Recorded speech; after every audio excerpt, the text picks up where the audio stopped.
back to another episode of Collector's I'm Quest. recording. I'm Tyler, here with Johnny. Johnny, what's going on? Well, you know, just listening to you tell me things that just are objectively not true. Mathematically, you are wrong, but let me rewind. We're not talking about math. We're talking about sentiment. We're talking about if you're grading things on a scale, if you're giving things like, forget video game grading, we're not talking about comics, we're not talking about trading cards. If you were grading a game or a movie on a scale of 1 to 10, there's basically two ways people think about it. Either the middle is average, or you think about it like scores at school, and like an 8 is like a B, and a 7 is a C, so everything ends up in like the 8s and 9s. 5 is not average. 5 is the middle of the scoring. Technically, if you're going to 1, 5.5 would be in the middle. But if you're going all the way to 0, then yes, 5 is in the middle. So I would say 5 or 6 is in the middle. But generally, if a game is like average, and an average game, it's like it functions and it is fun, because very much the average video game is fun. That's why we're here. If it doesn't do anything to wow me, if it's not particularly interesting, if it's just a game that's like there and exists, like, yeah, that's like a 5 out of 10 game.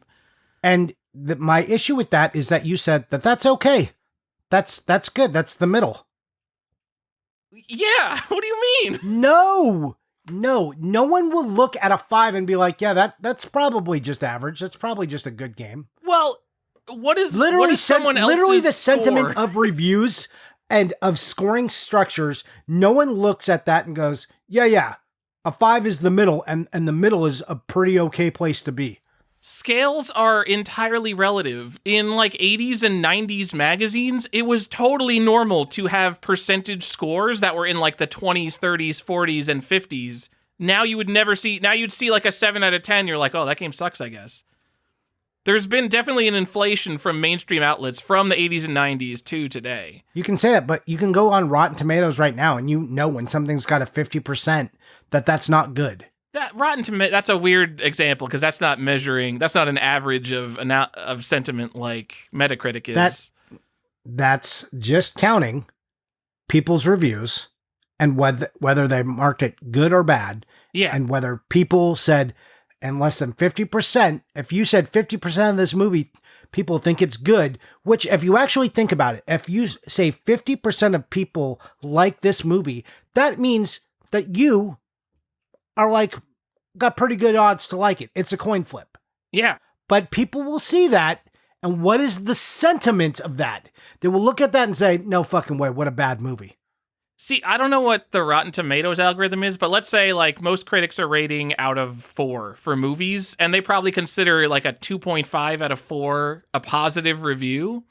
So would you rather see a movie that's a 4 out of 4 to 13% of people, or do you want to see a movie that's a 2.5 out of 4 to everybody? I definitely want to see the 4 out of 4 to 13% of people.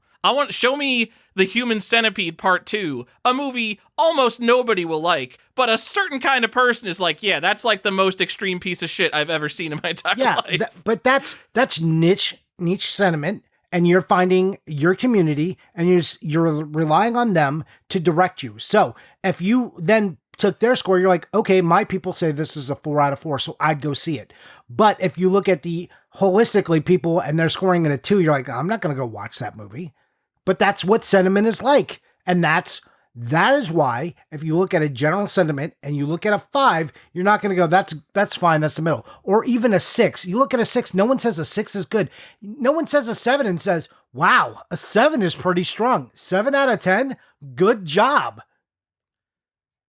I think it's just not how sentiment works. If I'm looking at a random guy reviewing a game from 2001 on GameFAQs, I'm not going to assume that they think about these things the same way as me, because everything is relative. You need to know what the scale is. I don't care what we're looking at. It does not matter. You don't care what we're looking at? No, I'm just telling you how sentiment analysis works and how people view things when they look at it. And the general populace, when looking at a review score and they see a 7, they don't put positive attributes onto it. All right. And I know because I've been in these studies. I literally read books on this kind of garbage. It's the worst. Well, two things. One, going back to the Human Centipede 2 example, maybe not the best example. Maybe you're a man of taste. Freaking Devil's Third on the Wii U got pretty poor reviews, but it is absolutely some people's jam, probably. If probably. you've ignored all the 5, 6, and 7 games your entire life, you're probably missing the favorite, like the best games you've ever played. Because the only games that are getting like all the 9s and 10s are like the absolute everybody crowd pleasers, like, Mario and Zelda and Call of Duty and things like that. Niche games generally don't get 10s. Yeah, but in general, though, no. And that's... Well, I'm not saying it's right. I'm not saying that everything shouldn't be graded on a bell curve. I'm just saying the average person, and you go into different fields and people will understand a rating system to mean a completely different thing. This is the problem with rating and scoring systems and having normalization. And everyone wants to put it out of 5 or 10 and movies out of 4 stars because 4 stars used to sound good, 2 thumbs up, or like the incomparable algorithm that is now used to score things. We are destroying sentiment and true analysis everywhere we can and breaking it and discounting it. Like, here's the other thing. You go on Amazon, you're like, oh, it's got a 4.2 out of 5 stars. Okay, that looks like pretty good. Except when you find out what's under the hood of all these fucking review systems that people do, there's a whole bunch of stuff where they're like, oh, somebody said something that got flagged for this kind of sentiment, so it's getting pulled. Or if you went, man, this thing fucking sucks. And they're like, oh, well, we have to have an F-word filter on all of our things, so we're going to discount all those people who are passionately angry about it. Or if it seems too direct or too angry in a review, they'll be like, oh, well, that seems like it could be dangerous, so we'll take that out. So reviews and sentiment, it's all bullshit. Please look for yourself and look very hard. All right. I mean, honestly, the score doesn't matter. The words and actual feelings are what matter. But if we want to fix this, picking the center as the middle gives us the most nuance, because then we can move up or down as the game is good or bad, rather than starting again, at like a 7. So your example was back to you like, okay, well, everyone just like video game makers don't make like ones. You said it's like possible. It is almost technically impossible on a scale of 1 to 10 for a professional video game company to make a 1. Well, because not every video game is made by professionals, first of all. But also it's a bell curve. It's equally hard to get a 1 as it is to get a 10. That's not true. That's not how what life do you mean it's not true? It's not equally hard to get a 1 as it is a 10, because I could go out right now and put together some garbage code that looks kind of like a video game, and I could do it in a couple of days or whatever. Turn out it would be a 1. But no one actually does that. I'm not saying it's hard. I'm saying when someone makes a full effort at a game, it is hard to be a 1. It is hard to be a 10. What you said is it is as hard to be a 1 as it is a 10. And that is just not true. This is functionally not true, because there are a lot more 1s in the world than there are 10s at things. Okay, how do you feel about this? So I've got a Letterboxd account. I know it's social media. I shouldn't, but I like movies a little bit. This is the only thing I can think of that draws a nice little graph. So I rate movies, and I think that like a 5 out of 10 is like an average movie. That means like I enjoyed not it. An average. The average movie, you go in and you enjoy a movie. It's a piece of entertainment. But the 5 is not an average score. My scores are a perfect bell curve centered around 7 out of 10, because it is more likely that I will pick movies that I want to watch and will like. So I'm more likely, I think the average movie that I watch is above average because I'm tending to watch movies that I actually want to watch. You are an insane person and you should not be allowed in public. What are you talking about?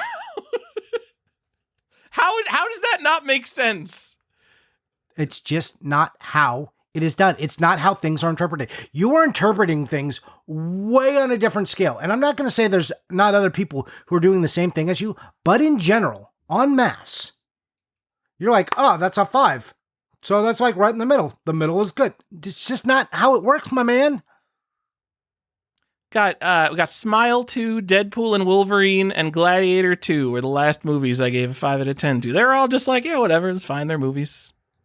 That would be a negative. I would look at that and be like, yeah, that was, man, he really didn't like those movies. They got 5s. Just hated them. Yeah, but meanwhile, if you showed me footage from like your best friend's bar mitzvah that you filmed and were like, you're like, it's Kevin's bar mitzvah, and then showed me that, and you're like, a movie, and I'll be like, that was a 1 out of 10. I hated everything about Absolutely. That's such a good Hated- example. hated it. Thank you for making me watch that. 1 out of 10. But you're like, nah, okay. It's it's very hard to get a 1. It's not very hard to get a 1. You can go get a 1 right now. Go watch the Human Centipede 3. Speaking of Human Centipede 3 is probably the worst movie ever made. As someone who likes the Human Centipede 2, to put that the worst movie ever made. We're getting off scale? track. People are going to be like, "Is this a video game podcast?" I mean, kind of. We do talk about scales on this, so it's important. It's important for people to understand when we are talking about what we think is good and what we think is bad, that they know how insane you are. All right. So to end this conversation, what is the worst movie ever made? But generally, it is the Human Centipede 3. Ooh, Batman and Robin. I'll get out of here. That movie is so much fun. No, Tyler, no. All right, you're just Fun a Batman when? fan. You're a butthurt Batman fan who doesn't like when Batman's fun. You just want him to be the goddamn Batman. I'm sorry. Did you say that movie was fun? That movie is so much fun. What killed the dinosaurs? The Ice Age! Oh man, what a line. It's just so good. I don't know if I've ever hated you more. What? I have a Batman and Robin poster on my staircase. I have know. 7 movies, including like Citizen Kane and There Will Be Blood. And one of them is Batman and Robin because I love that movie. I know. And you're wrong. I know it's the not a worst good movie. I'll argue for the Super Mario Brothers movie. I think that's a good movie. That is incorrectly rated. But you know what? Batman and Robin, one of the worst movies ever made. It's definitely so bad it's good. Battlefield Earth might be worse though. No, that's also so bad it's good. So this is another thing. One of the movies I watched recently was Megalopolis, which is just like the most convoluted, absolutely like Francis Ford Coppola is an 86-year-old man losing his mind and made like the biggest $100 million mess of a piece of garbage movie ever. But because it was this absolutely full effort, full force, full budget descent into madness, it's not the worst movie ever because it's so funny how bad it is. And that's the same with Battlefield Earth. That's the same with Batman and Robin. They circle around and they become good because you genuinely enjoy watching a movie like that. I'm familiar with the phenomenon of so bad it's good. This is not news to me. I know, and I'm telling you that neither of these things qualify. You don't think Battlefield Earth qualifies as so bad it's good? No. Every shot in that movie is a fucking Dutch angle. It's awful. And yes, I'm glad you know what a Dutch angle is, but yes. Oh my God. It's terrible. It's so funny. All right. No, it's because they're trying to make John Travolta look taller, thinner, and scarier. Johnny. Yeah. The Nintendo Switch 2 came out. It sure did. I did not prepare for this part of the show. It was actually kind of news to me that it came out. I not particularly looking forward to it. I don't know if I'm going to get one yet. Probably not. I'm not really looking forward to playing anything on it.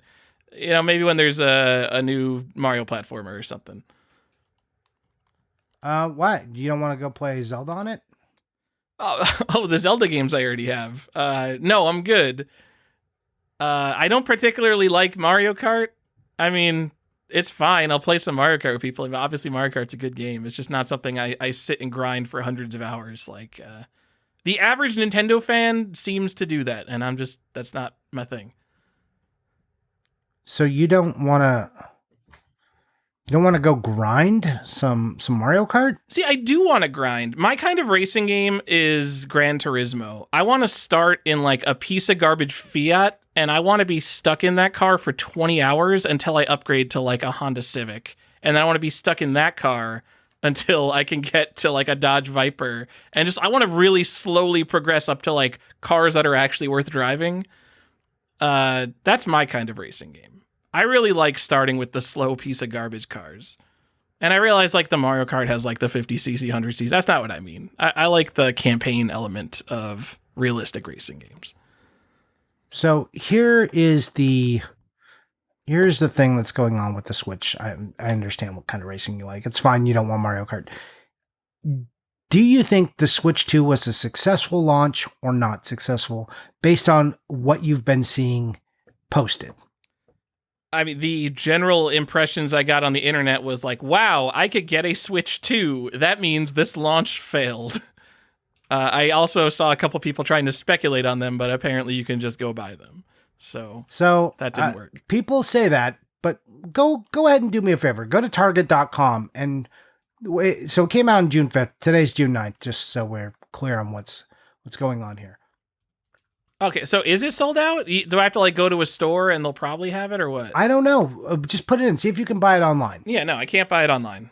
Me either. Also, why does it have a 3 out of 5 review score? Not a lot of nuance in this. It's all 5s and 1s, huh? Do not buy, not worth the hype or money. Stopped working after 2 days. Don't order online. This is how Target packages a $500 product, and it shows totally normal packaging that I would expect ordering from Target.com. It's a cardboard box with some bubble like pillows in it. Like, what do you expect? So here's the other thing I found out, and we'll get into it more later, but nailing down what a launch lineup is hard, especially now. It's somehow getting harder as a mess of games have just come out for this system, which like people couldn't really confirm what the launch lineup was, which seems weird to me. That in this day and age, we're like a little unclear what all the launch titles were. That's weird. I didn't even realize that was a thing either. I'm sorry for being really unenthusiastic about the Switch 2. I was kind of unenthusiastic about the Switch, and I got it last minute, and I was really happy because Breath of the Wild's awesome, but there's no Breath of the Wild here for me. Yeah, so like I was looking, and like again, we made a list for this, and I was like making it, and I'm like, oh, what do I and like how do I count things? Because some of these games are very weird. You know, it's a game key card, it's a full physical release, it's a code in a box. There's a lot of weird things going on with this launch, and it's somehow more confusing than I feel like it should be. And the Nintendo Directs tried to like kind of clear this up, and I just want to say that I don't think that was successful. I'm unsure how all these play, what they are, because some of them still play on the Switch 1 and some don't. I was really hoping that you were going to come here to sort this out. I'm sure everyone listening to this has figured this out already, but I haven't at all. So I was going to come into this episode, Johnny, hoping that you could tell me every single type of physical piece of media we can get on the Switch 2. I mean, I can tell you that, again, and I don't even have all these written down on the thing, but like I think Split Fiction is a code in a box. Hitman, I'm unsure of. Cyberpunk, Zelda, Rune Factory, I think that's a code. Mario Kart, you can get both ways. Hold on, Hogwarts to be Legacy. Clear, there's this thing called a game key card, which is a physical cartridge that you could transfer between people without issue, but you still have to download the game from Nintendo servers after you put the cartridge in. Are you calling that a code in a box? No, I think there's actual games that are codes in boxes. See, that's the weird part. There's still code in the boxes. So now there's like this middle ground where you have a physical cartridge, but the game is not on it. It's a license to own the game for as long as Nintendo servers stay online. I might be wrong about that because again, I'm not entirely sure. I mean, if there's not code in the boxes, there will be code in the boxes because they existed on Switch. They'll obviously exist on Switch too.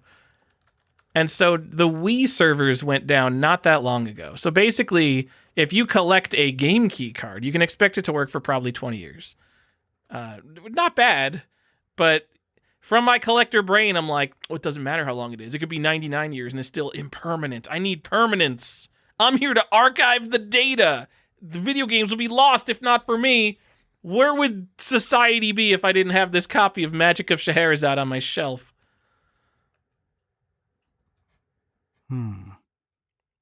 I don't know. So, Johnny, this is going to be an unpopular opinion from a collector. I don't like game key cards.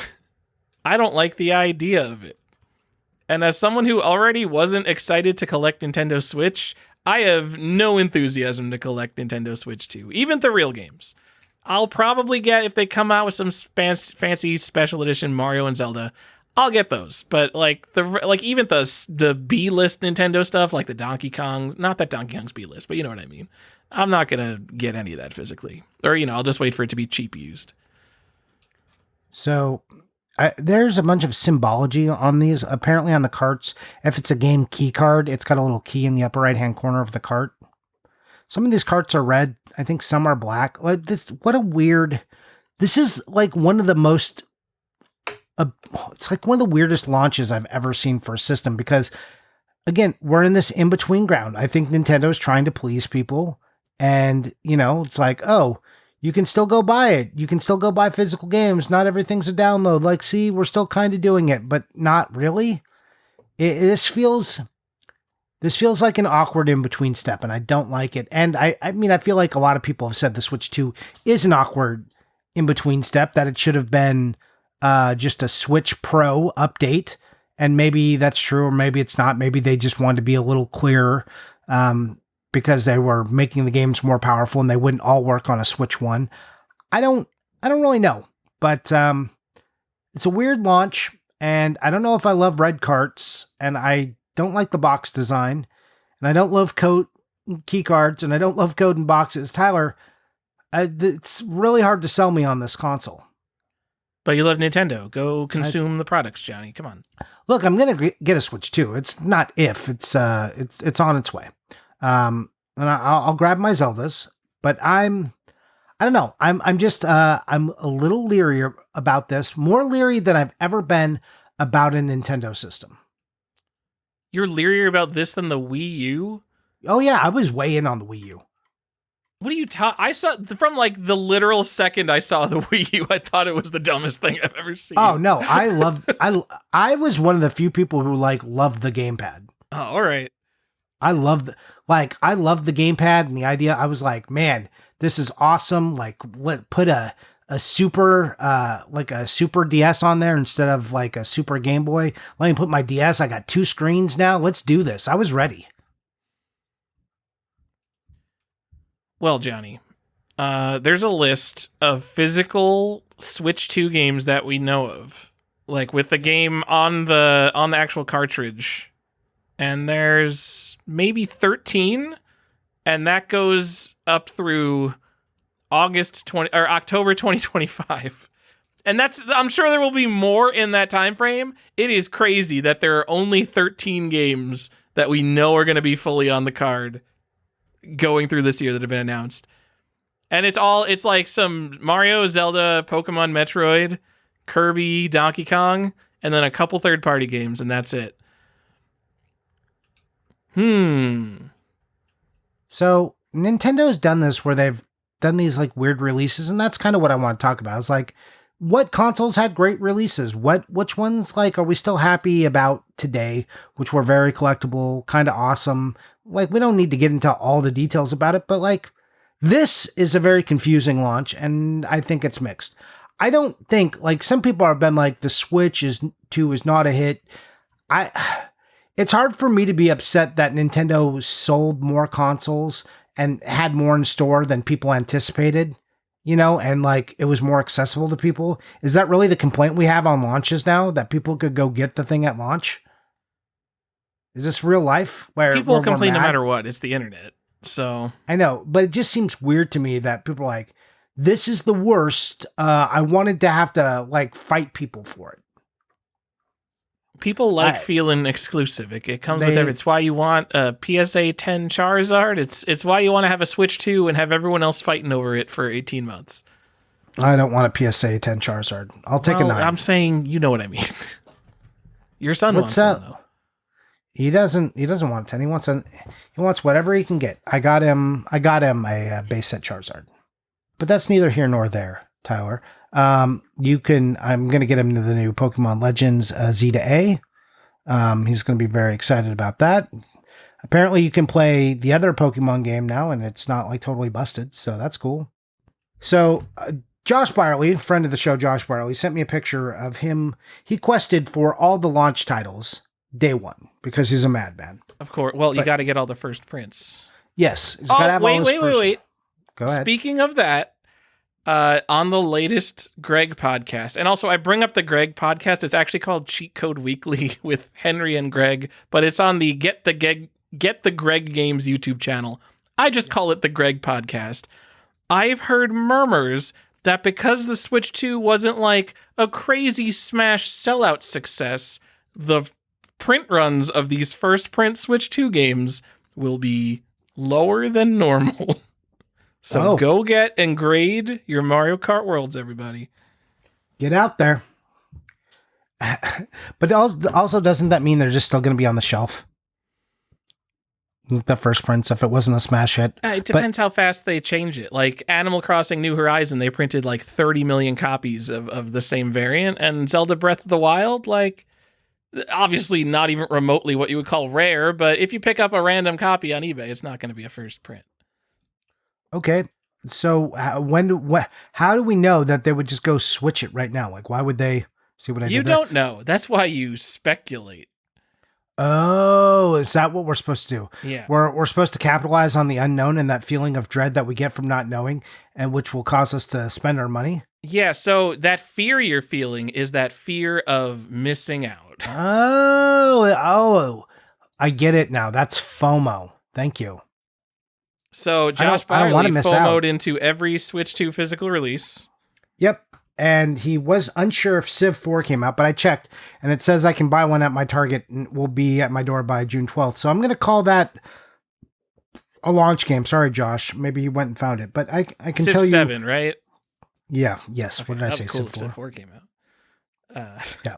Civ 7. Civ 4. Yeah. So it was Split Fiction, Hitman, Cyberpunk, both Zelda games, the Rune Factory game, Sonic and Shadow Generations, Bravely Default, Hogwarts Legacy, Mario Kart, Yakuza 0, Puyo Puyo Tetris 2, and Street Fighter 6. And then, let's see, on my list, what else do I have? Anything else? Fortnite. I'm not sure what the Fortnite release is, but I was told that. Is that physical? I don't know if that's physical or just digital. Okay. It's just like Fortnite's on everything, so they're going to have Fortnite. Great. So Civ 7, I know is there. And then, did I say Fast Fusion? Again, not sure if that's physical. So, all right, for all intents and purposes, it's Mario Kart World, and then another game you could pick up if you really want to get another game with your Switch 2. If you haven't played one of the Zeldas, it would be a good time to go do that, I guess. Sure. I don't like that they're naming the Switch 1 to Switch 2 ports. They're putting Dash Nintendo Switch 2 Edition. That's the official title on Nintendo.com. So the full name of this video game is Sid Meier's Civilization 7 Nintendo Switch 2 Edition. So RIP your spreadsheets when you're collecting all this garbage. Yeah, gross. Do not like. Oh, and I forgot that these games are $70 to $80. That's the other thing. The price is up, so they're more expensive. So you can go get Breath of the Wild 2, or you can go get Breath of the Wild 2 for the regular Switch and pay less money. Are you calling Tears of the Kingdom Breath of the Wild 2? Who does that? Yeah, I just did. Are you you're like the people who call Magic Online Moto, because that's what it was called in the year 2000. Yeah, Moto? I'm sorry, that was a really specific reference that only Johnny would understand, because we don't have any serious Magic the Gathering online players listening to this. No, I actually never understood calling it Moto when MTGO is right there in front of everyone. It absolutely is. As someone who was interested in Magic back then and is less interested now, Johnny, I was playing in the Magic Online beta, and I think calling it Moto is fucking pretentious. So cut it out, you trying to seem old people. It is very pretentious. No one plays Magic Online anymore. What are we talking about? No, let's get back on topic before we scale. Everyone hates when we spiral out into Magic the Gathering. I know. Welcome to this podcast, though. If you're new here, we do this all the time. Anyways, Tyler, how do you feel about that launch lineup in general? Is anything there exciting you? Just no, right? Nothing. It's just, the Switch 2 was everything about the Switch was all ports, right? And that's like one of your fundamental criticisms of the Switch. And it feels like the Switch 2 is ports of Switch games. So it just feels like the ultimate port machine. I mean, that's just the world we live in forever now. I think once it became easy to port and just do minor upgrades, and you realize, people will buy the same game again if we just do some minor upgrades to it, that's just the future.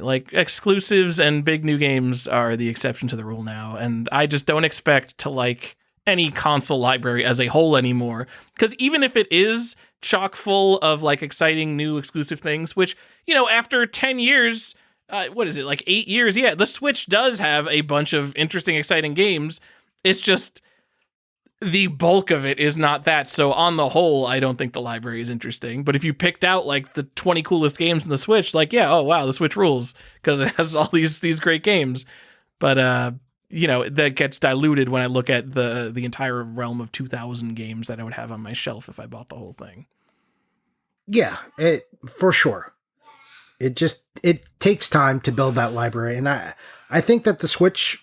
I actually think the Switch has an amazing library, and yes, I think it's a port machine for sure. But I think just all the things that it did bring to it, like it's hard to say that it doesn't have one of the greatest console libraries of all time. On paper, just looking at like the titles of the games, and if you're considering like, oh, this port of a game that came out in 2004 made it to the Switch, like, yeah, Switch has like the best console library probably. Yeah. I mean, it's just a thing in which you're going to play games, and people are like, well, what about PC and emulators? What about, like, I hate when people bring that up. It's like, yes, you could. Well, PC without emulators still beats the Switch. Let's be real. Come on. No. Or sure. No? Sure. Like if you want to say that, fine. But like this thing is here. Like if you're a person who just loves emulators and you're like, oh, I could put that in my retro and I could get all these cards and I could just do it all. I could have all the games on one card, and why would I do this? If you are that person, then just please go do that. I understand what a Raspberry Pi is. I understand what emulating is. I know what ROMs are. Thank you. But that's not what we're talking about. We're talking about, like, if you just holistically look at this library of intended games, not of games you just brought to a thing. Like, I don't know, it's a cool library. If you start factoring online stuff, there's even more cool stuff. The library is very robust. But that's the same with the PS4 and the PS5 and even the Xbox. Like, the libraries of video game consoles now is just gigantic. But the Switch did an interesting thing that they just brought all these old ports over from all these consoles. An interesting thing in that it became a dumping ground for good games rather than the Wii, which became a dumping ground for bad games. Right. So the chaff for the Switch tends to be the thousandth port, oh, I can't say it. The upteenth port of a game that just wound up on the Switch. You're like, this is a cool game from 2006. Why is it on the Switch? I don't know, but here it is. Anyways, interesting library. I'm curious how the Switch 2 is going to be. If it's going to follow this same pattern, because it's still an underpowered console that is just like, how collectible is this library going to be when it's more ambiguous if the games are really there on cartridges or not? So here's my thought. It seems like the tentpole Nintendo games are still going to have real cartridges. At least from looking at that list of like 13 games, it was like, okay, Zelda, Mario, Donkey Kong, Kirby, Metroid, all the real game, like the Nintendo games are going to have real cartridges. If that stays true and basically every third party decides to go with game keys and, you know, like maybe you get like one Square Enix game that's like a real thing.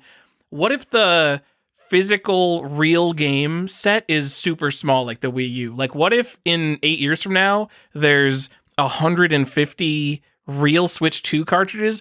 And those are probably some of the best games in the set because it's all the Nintendo stuff too. Then I think that set becomes really collectible. And people just ignore the game keys. I like that. I like that a lot. I think that's a really good point. And that is interesting.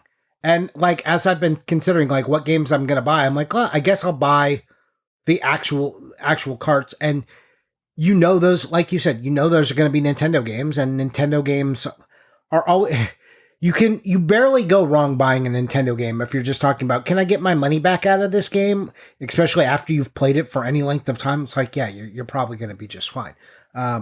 What I don't want is a bunch of key cards. What I did not like is the weird bundle thing they did, where some of the bundles have like a game in there for like the Mario Kart bundle, and some just have like, it's got like printing on the bottom of the box. I think it's like the Walmart edition. And then some of them have just a sticker on the front of it, and that's like a code. just a download code for the game. I did not like that. No, literally no one cares. Like 100 nitpicky collectors care and no one else. I have seen multiple people complaining like, oh, I got the sticker version. I didn't get the printed on the box version. No one actually cares. Like in the real world. Yeah, no, I care. I'm mad about it because I'm going to end up with the sticker version. I'm sad.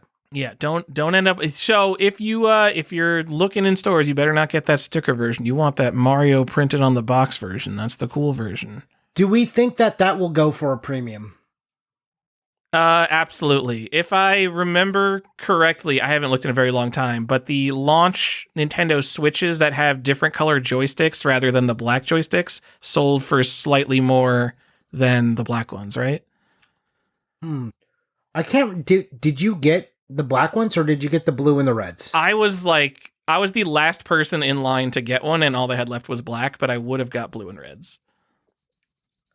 I don't remember what I did. I think I got black ones on purpose. All the advertising and hype leading up to it always showed the blue and red, and I'm like, well, that's going to obviously be the more iconic one to have. It's going to be like having a purple GameCube versus a black GameCube. Like, obviously, I would get the purple GameCube. Yeah, that's fair. Is purple still the best color for GameCube? I think there's a lot of good GameCubes. I think black, purple, and platinum all look good, and I like the Metroid bundle. So the Metroid bundle. I think you can't go wrong with GameCubes. The GameCube boxes were really pretty nice. Like the Smash Brothers one was pretty cool, but that Metroid one is like a top tier console release. It sure is. What a sweet lenticular they put on that. It makes you look really cool for having one. I don't have one. That's like one of my favorite games ever, and I don't have that console because I can't collect consoles, Johnny. It's too much. That's why I'm not going out and buying a Switch 2 at launch. I have it, and I love it. Also, it's not OLED, right? Come on. This is the Switch. This is basically the Switch Pro, right? And we're not giving us OLED, so you could sell us another one 2 years from now. Come fucking on, Nintendo. It is a real feel bad moment when you're like, this thing isn't OLED. Like, why? How much more money was it? Was it $20? $50? There's a Switch OLED. Like, they already have the technology in their existing console, and they downgraded. This is, like, beyond what Apple would do. Like, they have taken a major feature away. I have to wonder if it was, like, a weird supply chain issue or something. No way! They know you're going to spend another $450 in 2029. My question is it a supply chain issue? Is it a money grab? Or do they just know that they're going to get your money again in like 2 years? And in 2 years, are they going to release the version that has no cartridge slot? And they're like, sorry guys, here's the OLED no cartridge slot. This probably keeps their options open for that. But they also know everyone who's going to buy it at launch is frothing at the mouth and will buy it no matter what. And then when in 2 years from now or 3 years from now, when they have the next Zelda, and oh, by the way, it comes with the better console, so you don't feel stupid for buying it late, like it'll just have another big wave of sales. They know what they're doing. Here's a way to solve the OLED problem. Never undock it. Just play it on your TV. All right, that makes sense. Just saying. Tyler. Johnny, what else we got to say about the Switch 2 launch? It is cool that F-Zero GX is there, considering Nintendo hates F-Zero. That's one of the best games ever.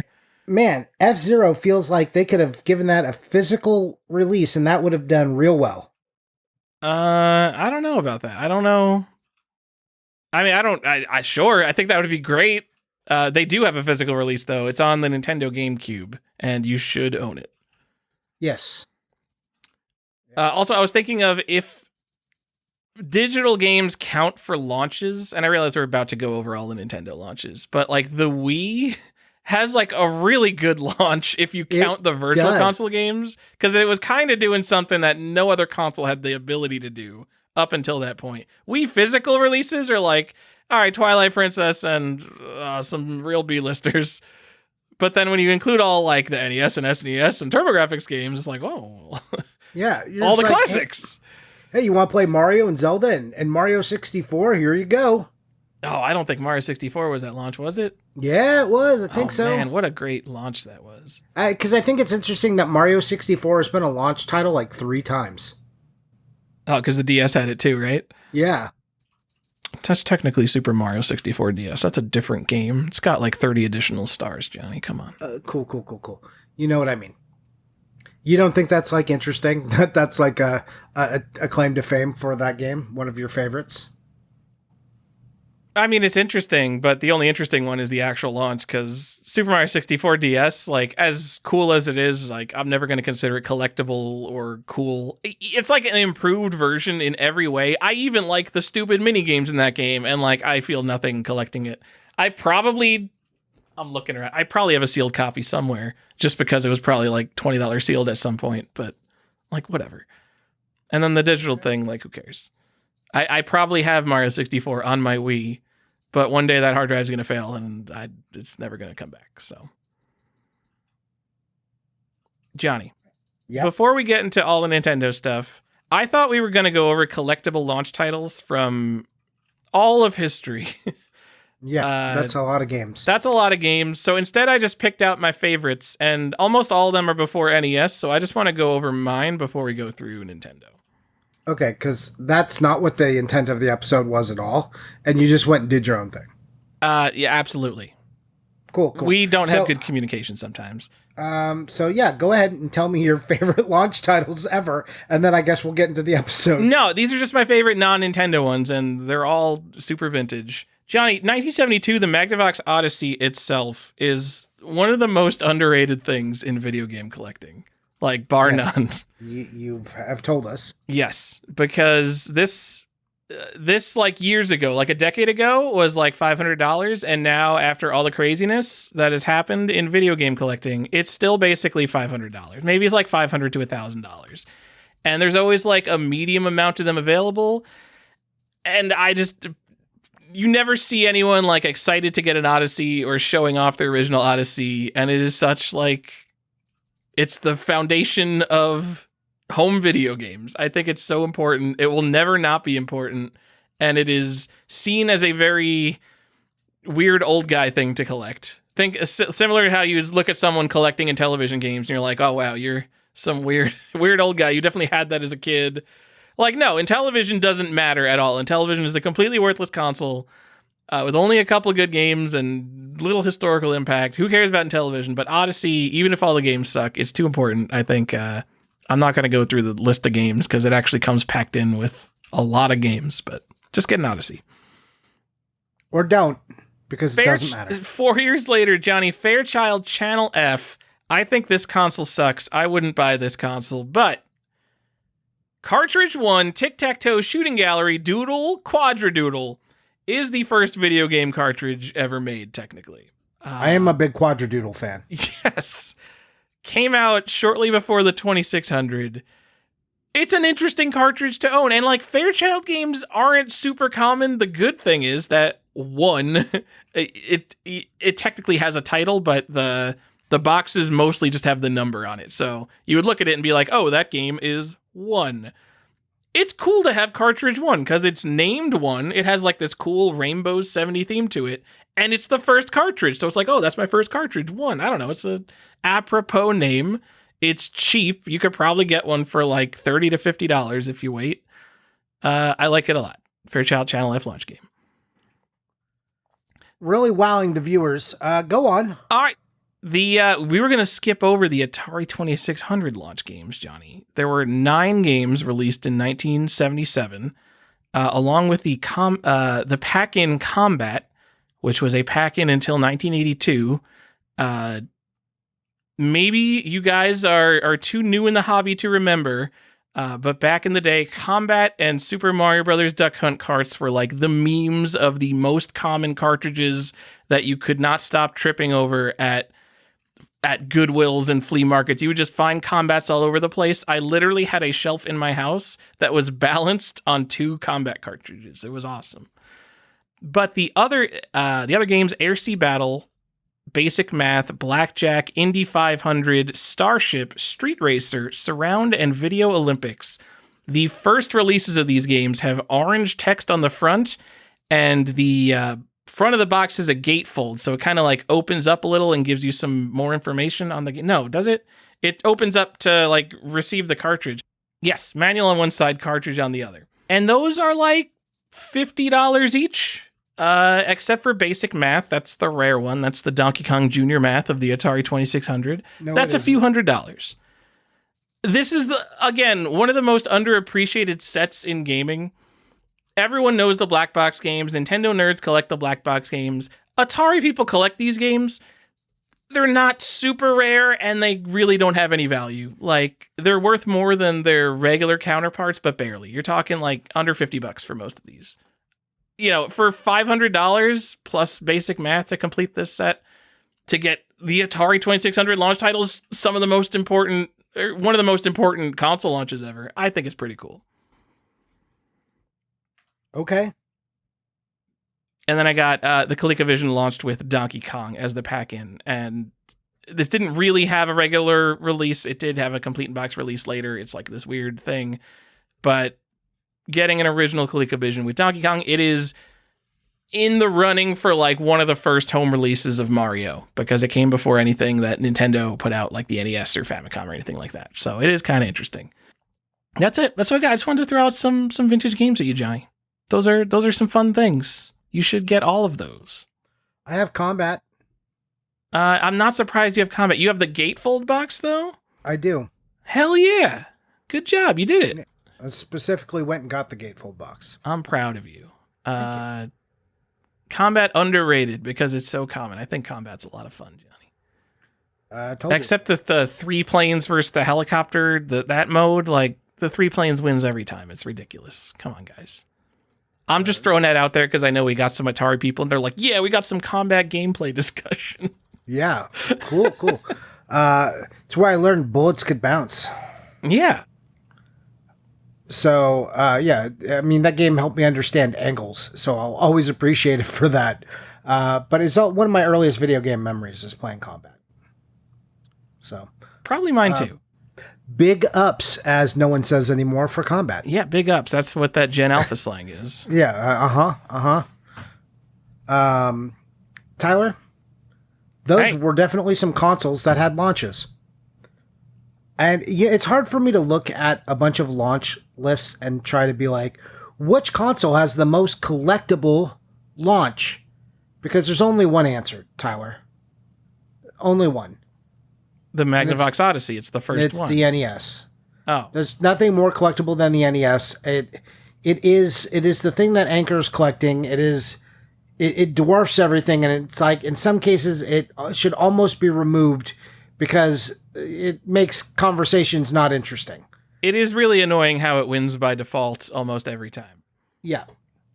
And we love the NES. We're not anti Nintendo people. But like, what is more collectible than the black box games?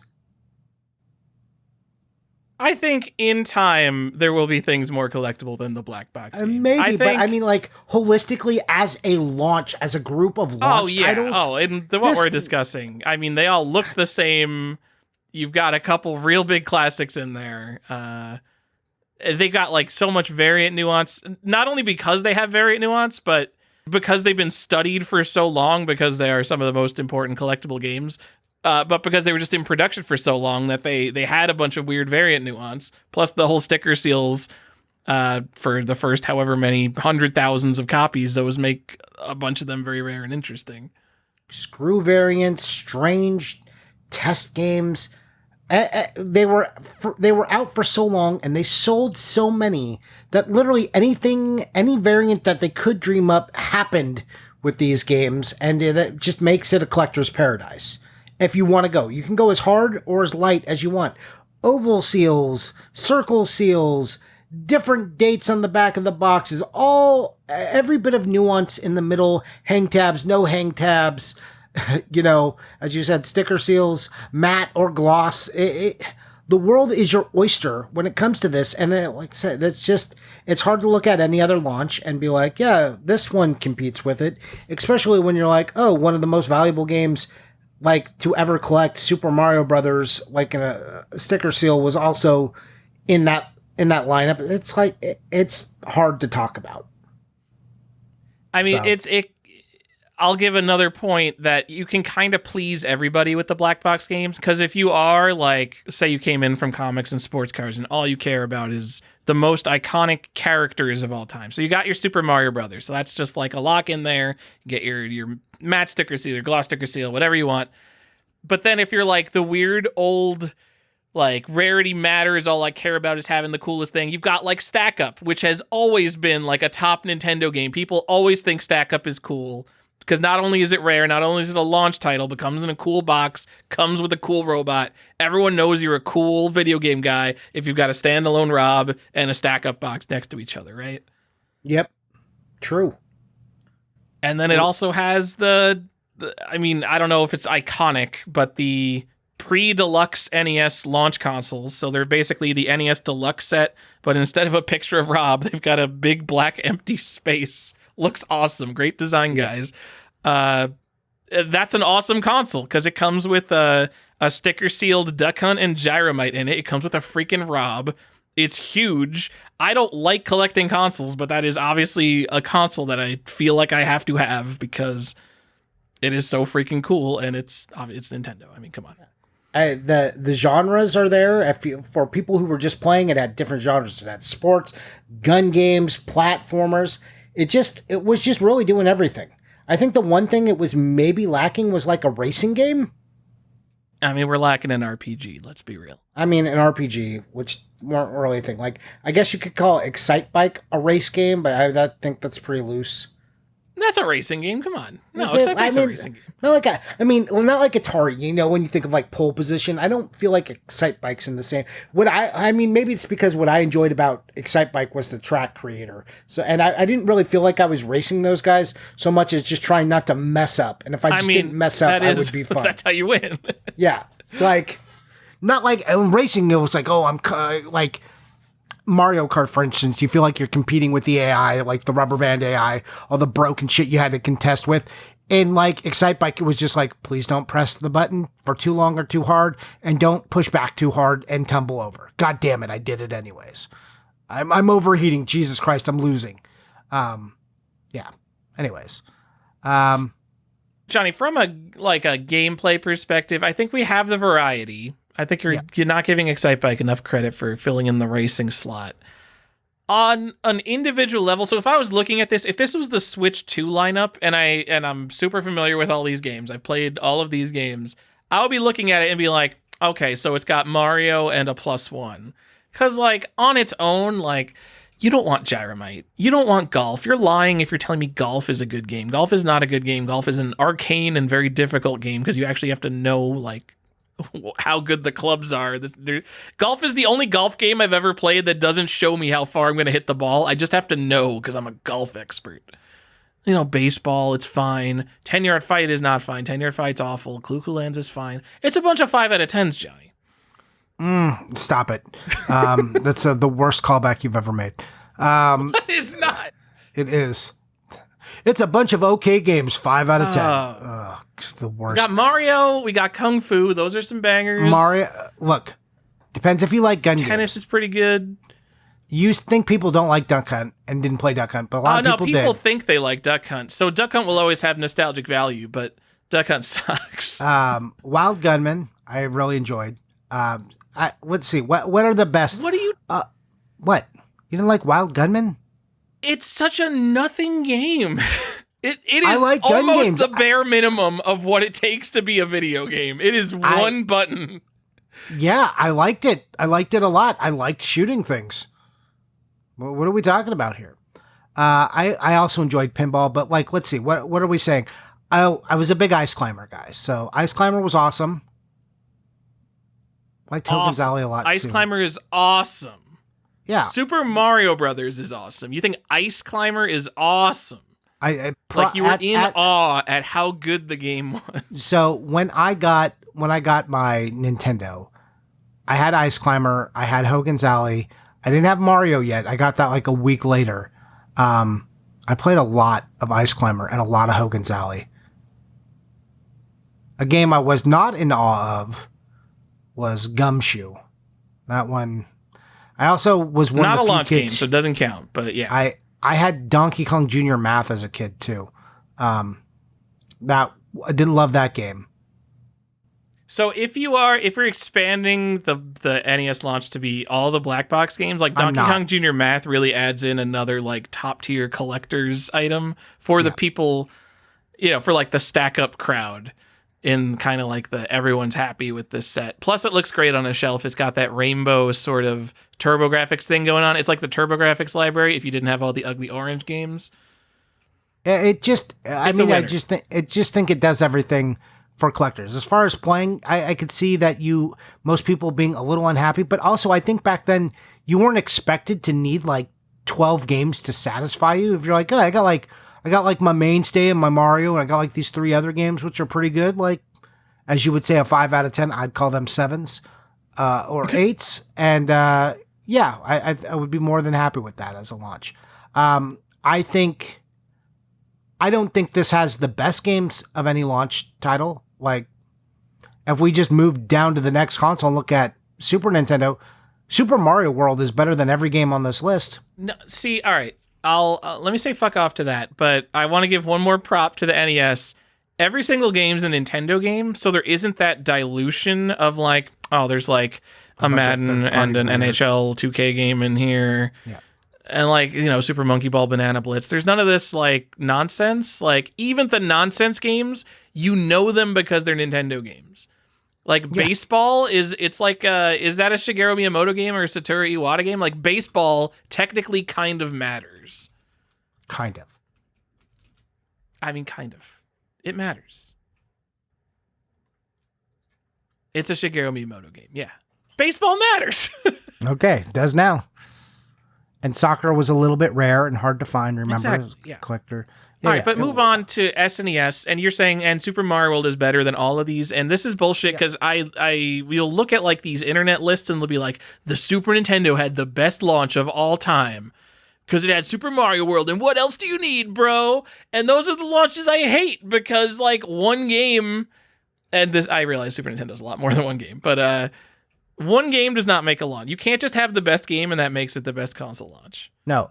But the other thing, going back to Black Box, a little bit, some of it is really obscure too. Like, again, one of the problem with launch lists, especially the NES, is because it was kind of parceled out by region, and with the whole, there being a test console in 85, like, the release dates and where you were really depended on what games you even had available and things came out. So the waters are very muddy on the Nintendo launch list. So I'm just throwing that out there so people don't think like we don't know that. I heard the same thing about Switch too. You can't get a Sid Meier's Civilization 7 Nintendo Switch 2 edition. Yeah, as I would call it, a Civ 4. Yeah, apparently not. But you can get it here in California. Anyways, I think the Super Nintendo going down. I think Super Mario World is a better game than anything released on the NES for these lists. I don't think it has the best launch, though. Super Mario World, also super collectible. Give us the entire run. So we didn't go over the black box games because there's too many of them. Just give us the entire run of SNES launch titles. F-Zero, Super Mario World, Pilot Wings, Gradius 3, and SimCity.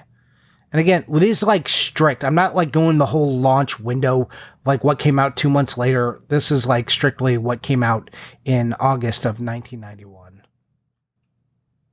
I mean, those are all kind of bangers. And then Gradius 3, which is a 5 out of 10. But Gradius 3 is not a 5 out of 10. It's a good game. It's like fine. Yeah, it's fine. It's a 5. It's not like Radiant Silvergun. It's not like it's not like Dodonpachi Dio Joe. It's fine. It's a good game. Okay. I mean, you keep talking, and I think people were maybe on the fence about my points earlier, and I think now they hearing you talking, they're like, oh, that's what he meant. Johnny, these are all very good games. I think this is also in the running for one of the best launch lineups ever, even though it is only 5 games. There's not a lot. I would like a little more variety. This needed like this is the variety. You got the Super Mario World. You don't need anything else in terms of a platformer. F-Zero. You don't need anything else in terms of a racing game. Pilot Wings is such a weird, unique genre. It's such like a a +1 that anyone can add on, because no one knows what like a civilian flight sim is. It's not really a simulator, but like a civilian flight arcade game is what Flight Simulator is, or what Pilot Wings is.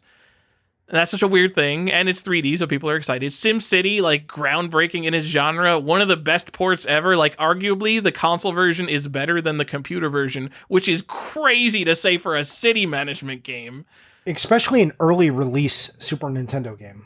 Like, no one will say that for any other game in that entire genre. No one is like, dude, you really got to play SimCity 2000 on the N64 disk drive. Like, no one, you're never going to hear that about a SimCity game. And SimCity on the SNES, like, the interface is just that good. So what the fuck? I don't know. Like, that console, that genre is gone from console. It just does not exist anymore. And I think this is maybe the peak of the genre on consoles. So I think the Super Nintendo being so strongly associated with RPGs, and yes, it's a little like, I think if there was one RPG here as well, I think it would be a home run. Oh, absolutely, yeah. I mean, it already is kind of a home run. Considering you're getting Super Mario World with the console, and then maybe your mom will buy you one more game, and any of these games you'd be happy with. It's not like you're going to buy every single game, though. No. I mean, I also think it kind of depends on the kid, because I think a lot of kids would be disappointed with SimCity, even though you and I both like SimCity. I don't think a lot of kids, I think they may have seen that and been like, that's not what I want, especially if they just wanted to play Mario. And Pilot Wings is a little weird too. Again, I think these are cool games, but like if your mom got you Gradius 3 or like F-Zero with Super Mario, like with that Super Mario World, it's hard to imagine you being dissatisfied. Yeah. If I only had Pilot Wings in a world where like Super Mario World wasn't a pack-in, I would go over to my friend's house with a Sega Genesis and be like, oh, this is Sonic 2. Check out Pilot Wings. It's 3D. You're so far behind. So anyways, Super Nintendo, super strong. Good lineup. Again, Super Mario World, such a banger, such a 10. Love it.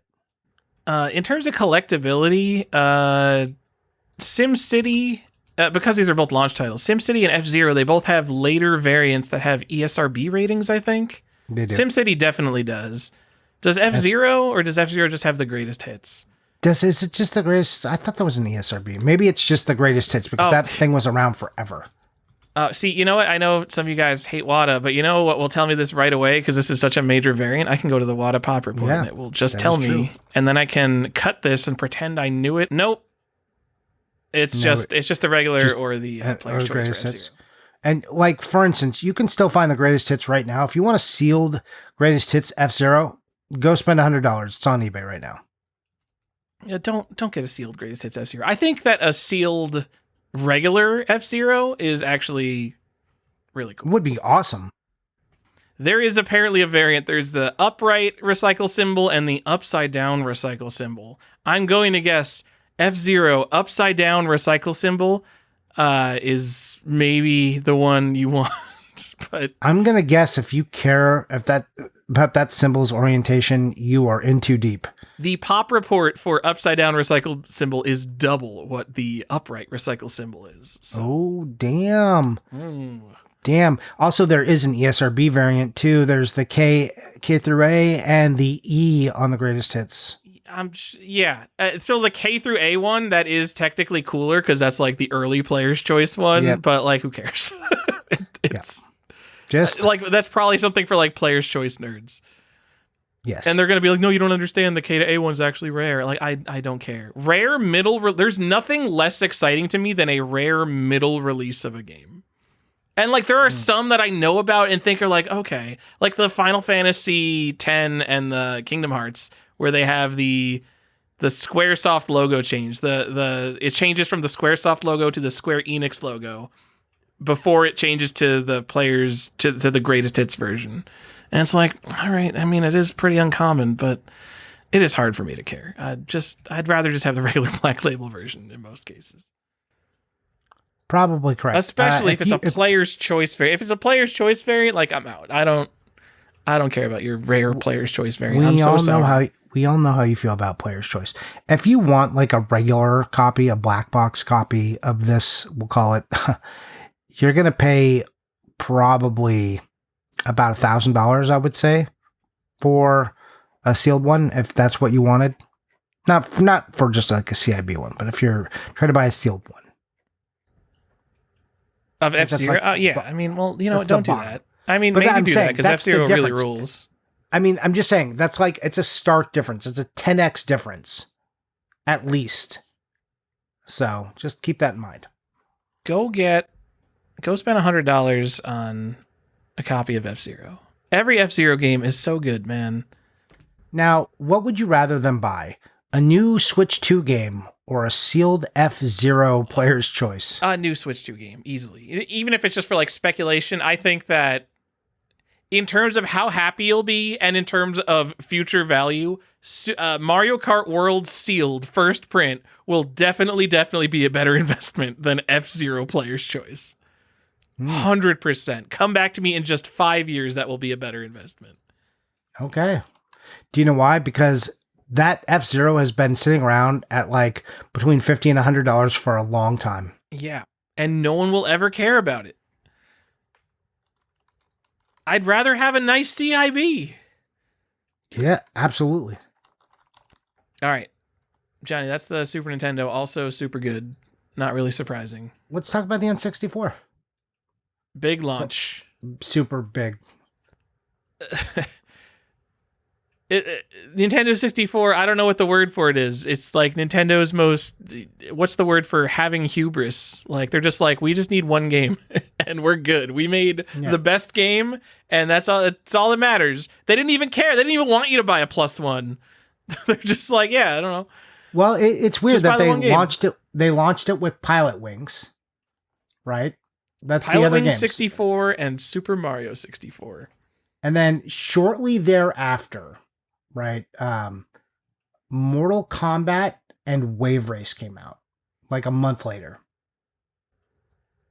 A month is a long time if you're someone who is chomping at the bit for more games for the brand new console. I mean, I think this was all in line with their like again, launch window up until Christmas, like, because what they released before Christmas of that year was like 7 games, and I think that's like a fair lineup. I think that's really what should be considered the launch lineup.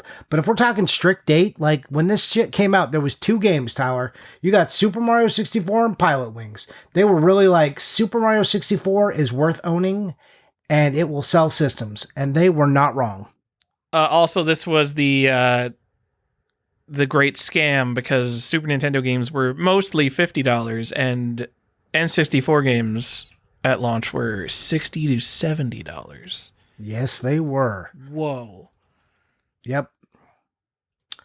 Big looking back through old GameStop or EB Games is what I usually look at, because that's where I shopped as a kid, EB Games and Funkoland. And looking back at old games, especially like old RPGs, it's like, oh, that game was just $70 on the Super Nintendo. And people are complaining about $80 games now. And I completely recognize, like, the economies of scale are totally different when 40 million people are going to buy Mario Kart World eventually. So it's kind of like seeing a movie. Like, yes, Avengers Endgame cost $1 billion to produce, but when it's going to make $3 billion, my movie ticket should still only cost $14 or whatever. But yeah, basically, games are cheaper than ever after inflation. So even though the economies of scale don't technically match up, like, it's not really something to complain about, considering how much value you're going to get out of freaking Mario Kart World. Yeah, man, I cannot believe they launched it with 2 games. And again, Pilot Wings, so they were kind of doing the same thing they did on Super Nintendo, and then bringing in Wave Race, which is a bit of an analog for an F-Zero. So it's fine. How do you even rate this launch? This is so ridiculous. You do have the most collectible game ever. I think the second biggest game sale of all time. $1.52 million for a Super Mario. $1.56 million for Super Mario 64, because people know how good it is.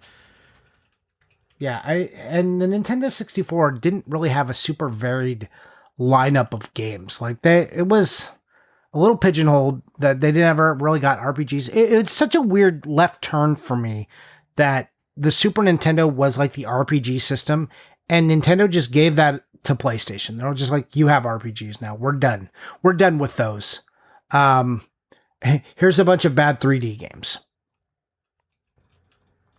Hey, Pilot Wing 64, man. That game's got some cool vibes.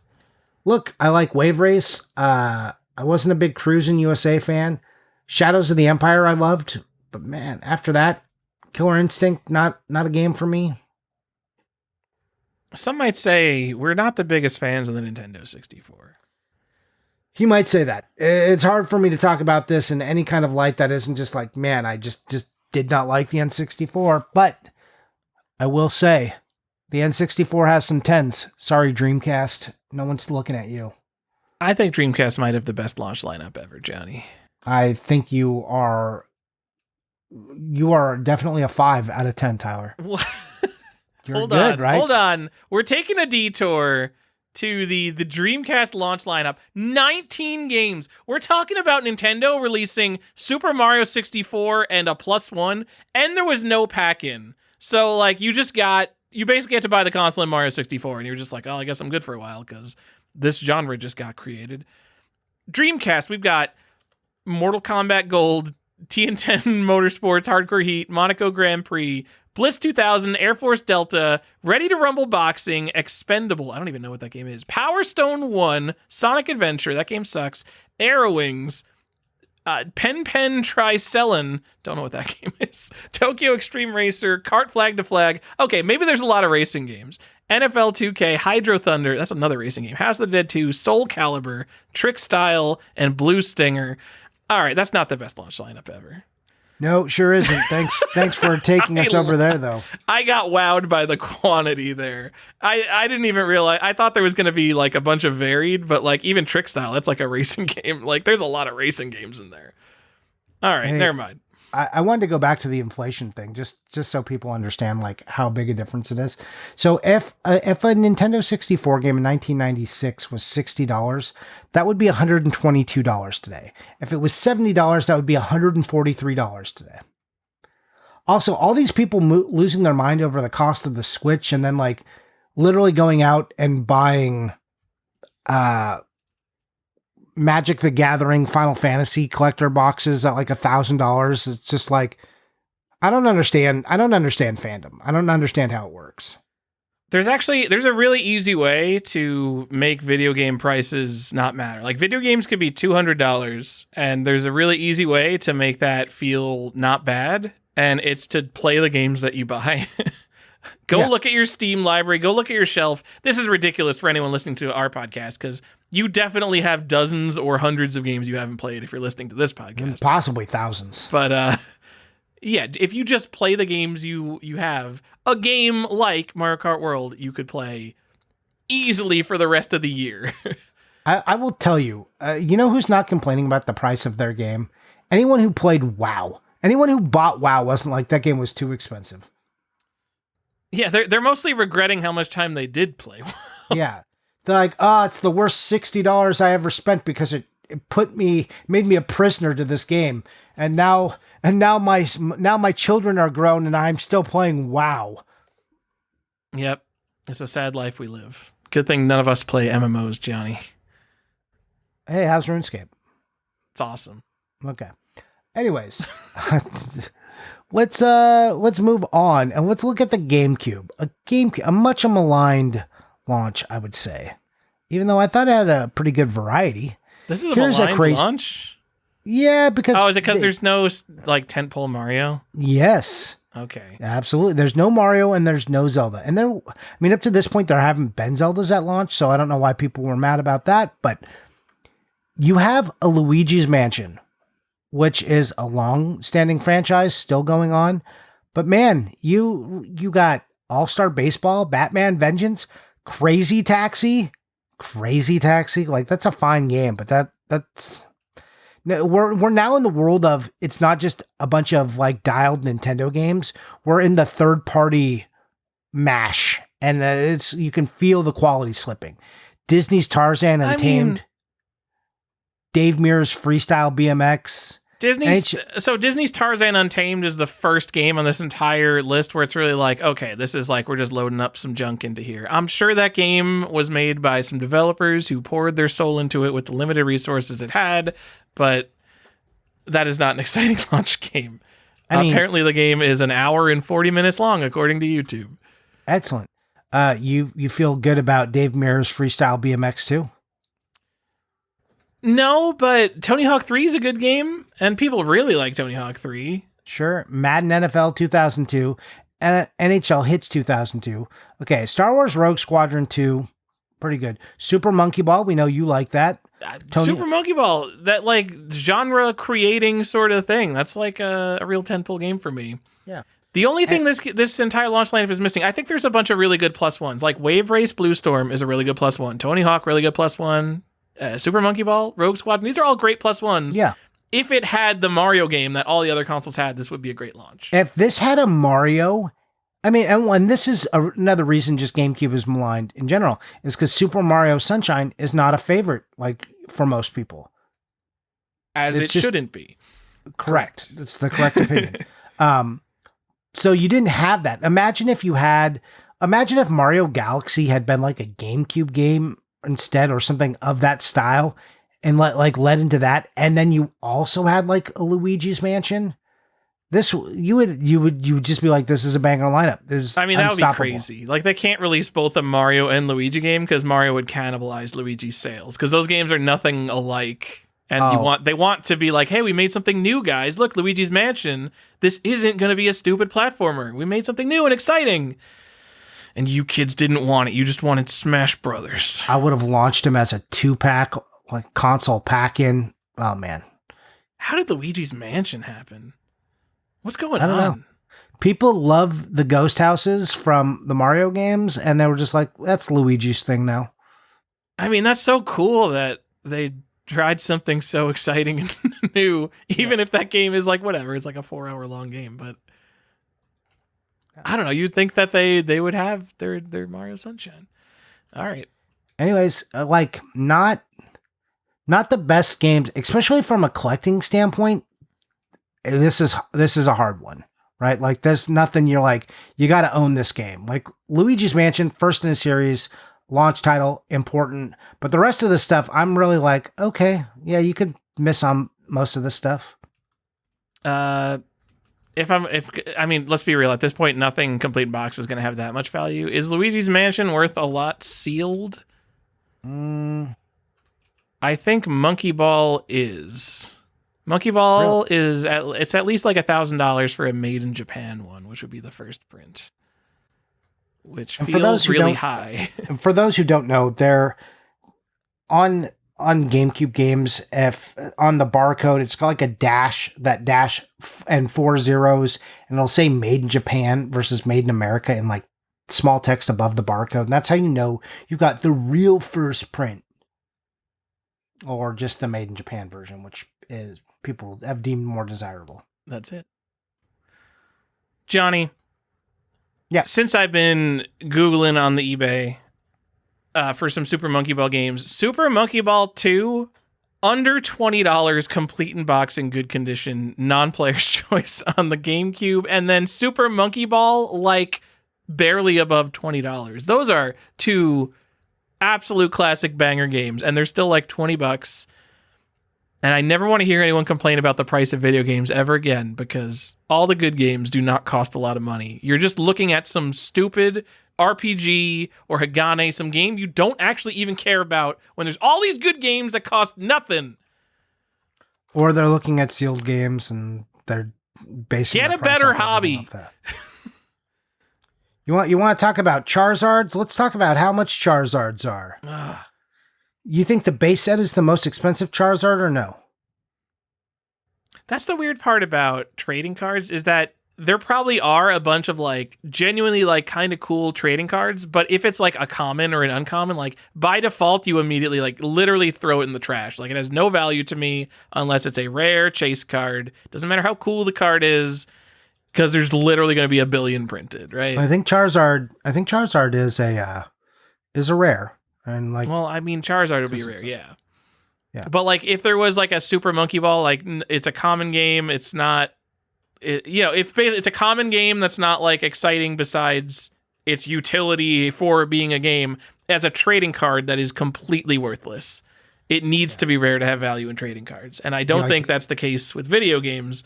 I would rather see a shelf full of Monkey Ball 1 and 2 and not even like Mario Sunshine, just like good third-party GameCube games. I'm in.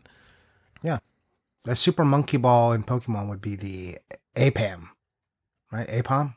It's the monkey Pokemon. What? It's like a monkey Pokemon. Oh, I don't know. I know Primeape. Let's move on, Tyler. Anything else you want to say about the GameCube launch? To me, it's like it's just missing a tent pole, and Luigi's Mansion isn't a tent pole. Don't lie to me. No, I'm not. I agree with you. I think your analysis was spot on. A bunch of nice plus ones, but no real tent pole to hold this thing together. And that makes this launch a bit of a miss for me. Let's go into the Wii. The Wii had so many games launched with it. And I think some that aren't on this list, because I don't think I got them all. Because you said there was a couple that I think I didn't have on here, or like, did you say L-Bits? I don't know if that. I was just misremembering my early days of the Wii. But Wii Sports is a banger. I don't think that necessarily is the temple game, but man, Wii Sports, what a good game. And man, Wii Sports is a phenomenon. I think people are going to underrate it still, but no. All right. Who's underrating Wii Sports? I think in general, if you talk to gamers, they don't speak highly of Wii Sports because it's like, oh, it's a like stupid Wiimote game. And I think Wii Sports is a banger. I strongly disagree. I don't think I've talked to a single person who doesn't like Wii Sports. I think people like the younger males, the little bit edgy, and they like to shit on Wii Sports. All right. And I think collectors don't take it seriously because it was a pack-in. All right. How about this? So the first print of Wii Sports, so there's a product code on the back in the bottom right, and there's a bunch of them, and the first print ends in an A. It's like 67099A or something like that. And there's like a B and a C, and then they switch to some other code that has like a -1 and a -2. You just want the last letter to be an A. Go find one on eBay. There's probably 800 copies of Wii Sports. Guess what? The Wii sold 100 million units. Every single one of them came with a Wii Sports.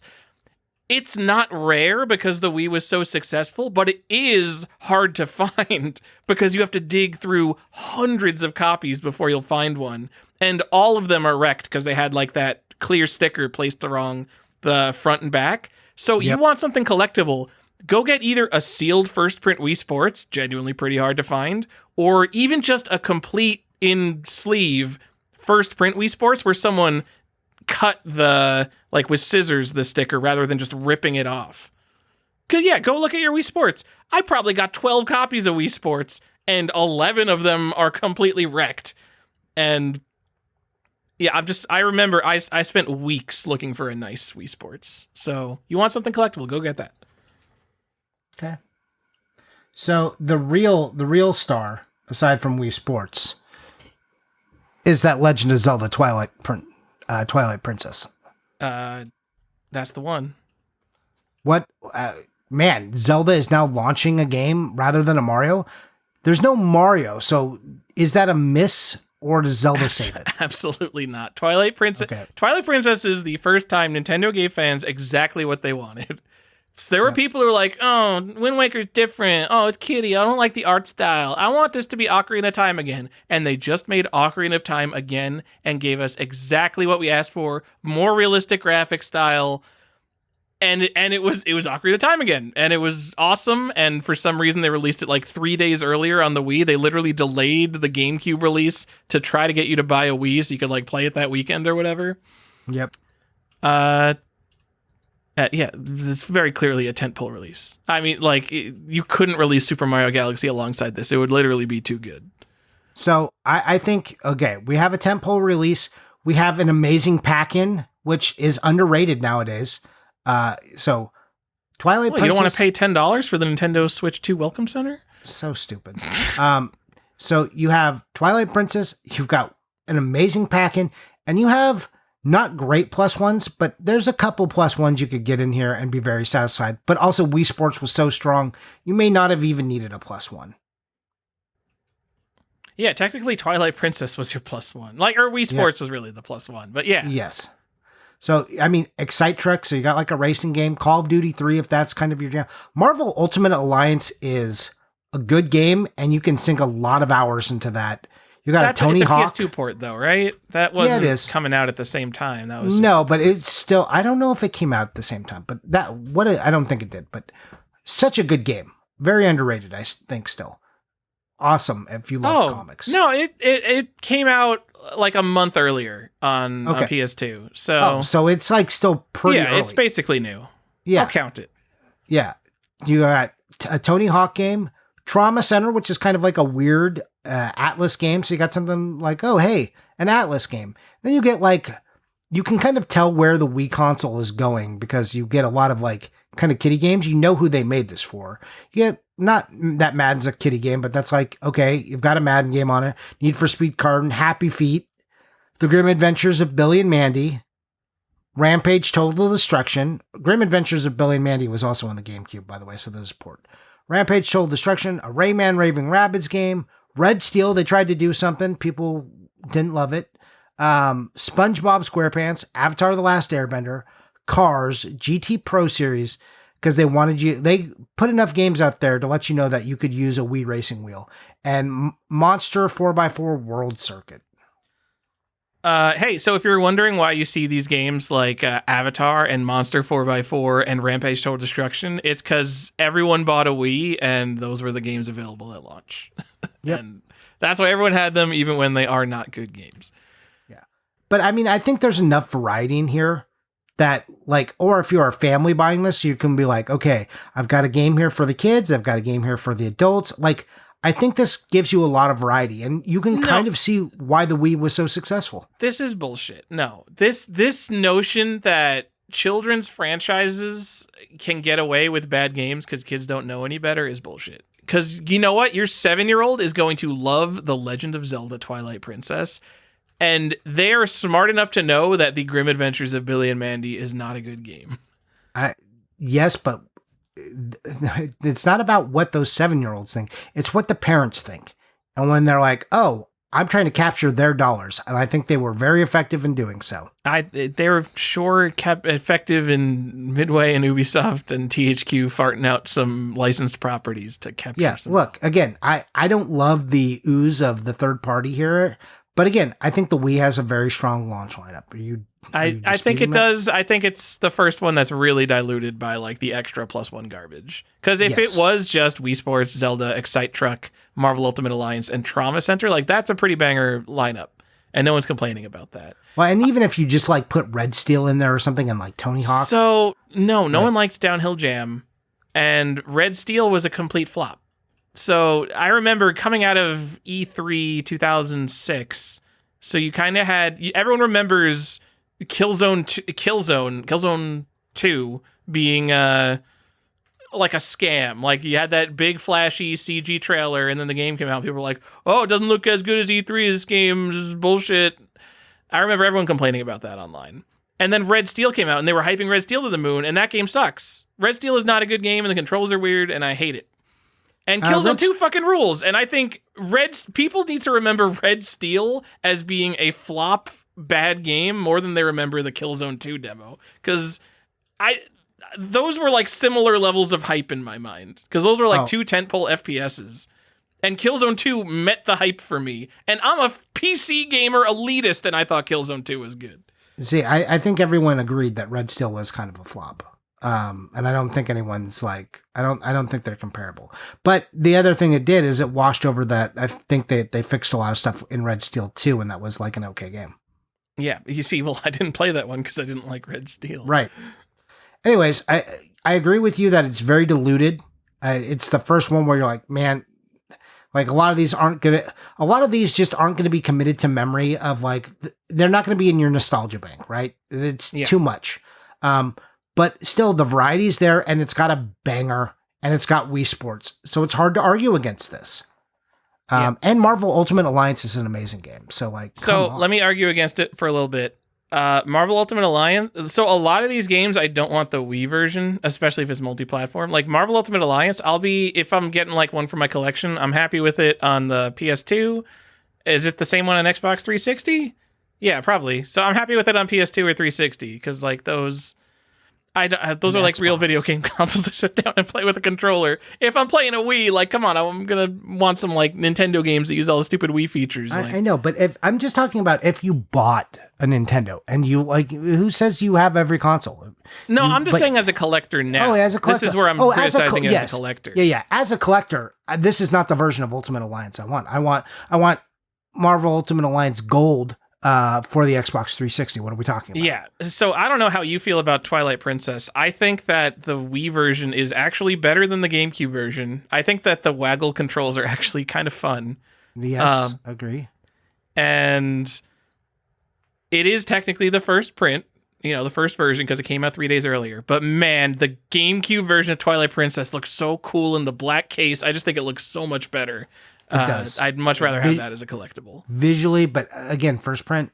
Yeah. The real first print. I mean, Twilight Princess on GameCube. If you're going to force me to pick one, I'm still taking the GameCube one, and it's everything about it I shouldn't like more.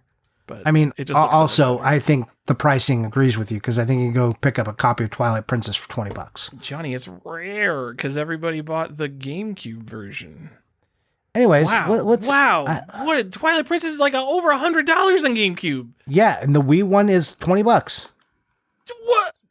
It's like $200, like $150, $200 for like a nice one. Like the ones under $150 have like stickers and damage. This is crazy. GameCube is nuts. For all you people who think that like this is just because the people of that particular age, like that is the reason, there is no way this is happening with the Nintendo Wii. That's just not a thing. No one is going to be like, oh, now all the Twilight Princess kids are of that certain age, and now Twilight Princess on the Wii is going to $150. It's like never happening. No.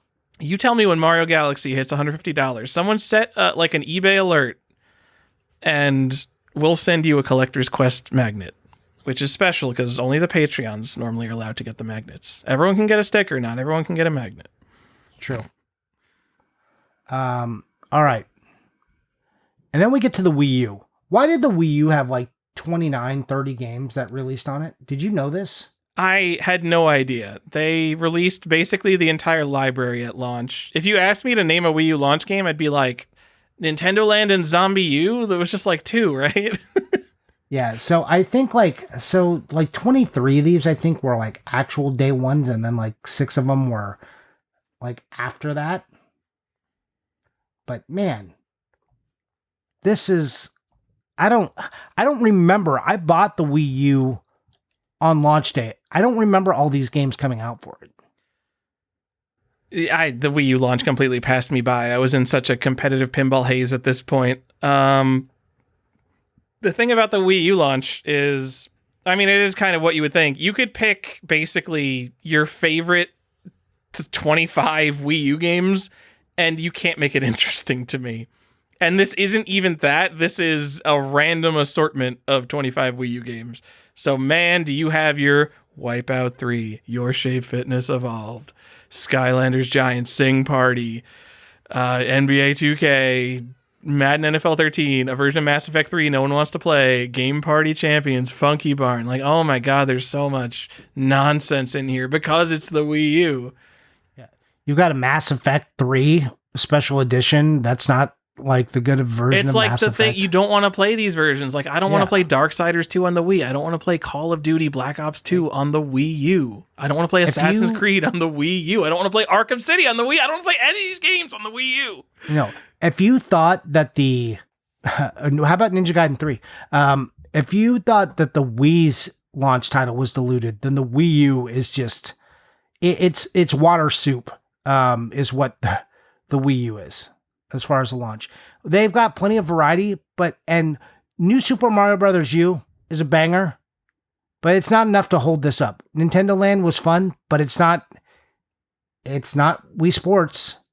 So there's just not enough here for me. I think New Super Mario Brothers U might be enough to hold it up.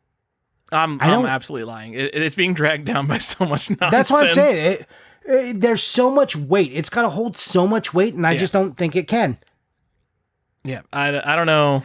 I don't know what people are smoking with New Super Mario Brothers. I mean, people like Monster Hunter 3, right? Is that like enough for people?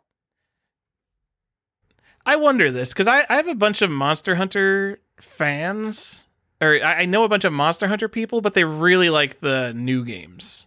Yeah, like Monster Hunter Wild, Monster Hunter World, and they like play those for like hundreds and hundreds of hours. I think it would be really hard to tell someone like, oh yeah, you want to go back to Monster Hunter 3 on the Wii U? Like they'd be like, absolutely no way. I'd go play New Super Mario Brothers U tonight. That game rules. Regardless of how many other platforming games would come out, I don't think a Monster Hunter... I could be wrong. Maybe Monster Hunter 3 is that much of a banger. I don't know anyone who's played it for 900 hours like my friend has played Monster Hunter World. Monster Hunter 3 was also on the Wii. So again, it's like ports, and it's not that interesting. It's also on the 3DS. Yeah, this just isn't enough for me. As good as New Super Mario Brothers, and as cool as some of these games are, Mass Effect 3 is like a fine game if you can get past the obnoxious ending. How they fuck that up. Sonic and All-Stars Racing Transformed is actually a really good game too. Yeah. It's just not called Mario Kart, so I don't think it gets any due. Yeah. Scribblenauts, I don't hate Scribblenauts. Rabbit Land was fine. Like, there's some stuff on here that's fun, but it's just not. It's got to Just Dance. I think there's a variety here, but again, I think you need a stronger tentpole game. I think if you were in a corporate boardroom and you were trying to salvage the Wii U launch and you were like, guys, we really screwed up this name. We got so much negative press. And then they have like a slideshow and they're showing the Wii U launch lineup and they've got all the games sectioned off into little bubbles. They're like, look at this. We got 6 or 7 family games. We got 5 ports of like major AAA games. We got the Assassin's Creed, we got Batman, we got Call of Duty, we got Darksiders and Madden in here. We got a brand new console Mario game. It's a throwback to the 2D ones. We're going to get the adults involved. We got fighting games, we got fitness, we got new franchise with Zombie U. Not a new franchise, but everyone thinks it's a new franchise. I know. And we got Nintendo Land up in here. We are going to kick this out of the park. This is the best console launch we've ever had. We've got the core gamers. We've got the family. This is perfect. That's probably what they were thinking. Yeah, we got a follow-up to like Wii Fit. We got everything you need coming out, baby. Like an MBA thought like they had crafted the scientifically perfect video game launch. I realize Nintendo didn't like set all these games up specifically for launch, but they probably thought like, yeah, this is great. We got everything. So many games. That didn't work out. Nope, didn't. It's a failure. As was the console. And from a guy who likes the console a lot, still a failure. Okay, let's move on to the Switch, shall we? Our last console. Unless we're doing the handhelds too. We're not doing the handhelds. We don't need to go into that. A handheld launch. Should cover handhelds. Just like which handheld had the coolest launch, and do people really think about that as launch? Because I think I don't know if people necessarily like rush out the same way to get handhelds the way they do consoles. I don't. Are you kidding me? I was there day one for Game Boy Advance, man. That thing was the coolest thing. I was not. Anyways. And then I turned it on and I couldn't believe there was no backlight. I'm like, are you kidding? It's 2001 and we don't have a backlight? My Game Gear had a backlight like 5 years ago, guys. Yeah. Anyways, the Switch did not have many games. It was a pared down release. Of course, you have all the Nintendo Store stuff that's coming in, right? And you get to port a bunch of your stuff. There's a lot happening with the Switch. But you get 1-2 Switch, which they're trying to get. They're trying to get that Wii Sports, Nintendo Land Magic. That's like, look at this. This is like a cool game. I think if they would have, like instead of this kind of gimmick now, I think if they just like committed to a WarioWare, they'd be doing better.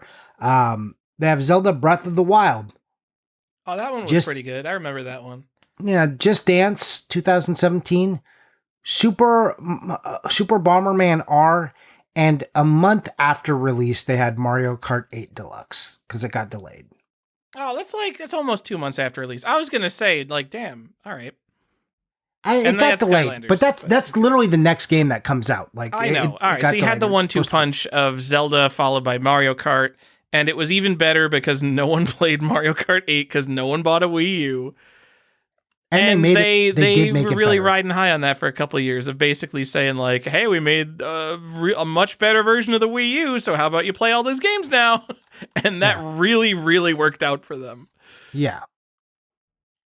So I've got a big problem with this. So Breath of the Wild, like, yeah, obviously, yeah. Out of all these tentpole games, I mean, there are a lot of tentpole games: Super Mario World and Twilight Princess. Like Breath of the Wild, one of the top tentpole games they have, followed by Mario Kart 8, which no one played. But what makes the Nintendo Switch a 1 out of 10 is 1-2 Switch was such a scam. All I bought at launch was Breath of the Wild and 1-2 Switch. And we have the Metacritic scores in the spreadsheet here, and it lists 1-2 Switch at a 72. Man, this is where your stupid 7 out of 10 is average system comes into play. 1-2 Switch is not a 72 out of 100. 1-2 Switch is an actual financial scam. 1-2 Switch is terrible. I thought there was going to be like some cool gameplay more than I was seeing in the trailers. This was a $50 game, and it has way less gameplay value than Wii Sports, which was free.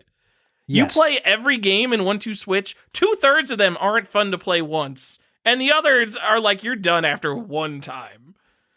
No, it's terrible. Plus, it's embarrassing to play. Switch was brand new. I had it day one. I had difficulty finding people to play 1-2 Switch with me because it's embarrassing to play it. Yeah, this is not a good game, and they made you do the thing that I hate, and is use that fucking Joy-Con off of it. And I mean, they had to show off like, oh, look at this innovative thing that you third parties can try to do, and then no one wanted to do that. Again, this was just a demo game that they packaged as a regular release, and shame on them. You know, maybe they were financially hurting from the Wii U, and they're like, what if we just charge $50 for the pack-in? You know, how much of this reputation is this really going to lose? We've got Breath of the Wild coming out. They know Breath of the Wild is going to be an absolute banger. They're just like, you know, we could spend some capital here, some social capital, and just charge $50 for this bullshit. You know, I bet 1-2 Switch is like a million seller. So they made like $50 million by deciding to sell it. You know what would have been better? If they just repackaged Wii Sports on this fucking thing. Well, I mean, Wii Sports, Wii Sports Club wasn't that old, so I know no one played it. Yeah, yes, again, no one played it. So package it on this thing and put it back. Just give people... it's a little old at that point. Like, there's 3 Wii Sports games. I don't think it matters when you're talking about the difference between 1-2 Switch and how many people... Do you know how many people are still playing the Wii? Remember, Dance Dance Revolution was still being sold on the fucking thing. They want this to be a clean break from the Wii U. I think if you make another Wii Sports, it ties it to that line of Wii, and like even with the name Nintendo Switch, they're trying to really make a hard break from the Wii U. Like, hey, we really know we fucked up here. We don't want any of that, except for all the games we're going to release for the next 2 to 3 years, which are all the Wii U games. Call it Switch Sports. Anyway. Is there really? There must be some bootleg Wii Sports games for the Switch. Well, they made a Wii Sports one eventually. Did they? Came in like Target, like in a big box, I think, right? Wait, is it? Oh, well, it's probably not called Wii Sports Switch. No. It's called... It is not called Nintendo Switch Sports for Nintendo Switch. Shut up, Nintendo.com. What is this game? Nintendo Switch Sports. Oh, no, I know what this game is. I've never played this game. All right. Nope, me either. But had it been at launch, I would have. See, that's true. That is true. Right? Is this game good? See, I already don't like, on the front of the box, they show a little, like, a strap that you can put your Joy-Con in and then strap it to your leg. I don't want to do that. I just want to hold a controller and play the game. Like, Wii Sports is self-explanatory. You take the Wiimote, it's in your hand. You don't have to, like, start strapping things to your body.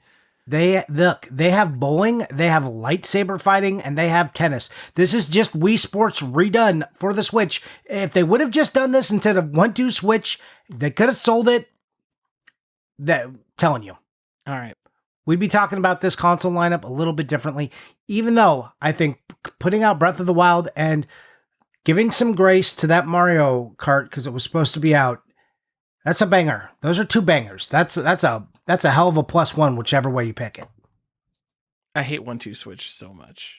It's terrible. It burns inside my brain. You know, what probably about part of the reason I think I wouldn't like Nintendo Switch anyway with my personality, but I think 1-2 Switch left me on such a sour note to start out with. I might have played it before Breath of the Wild.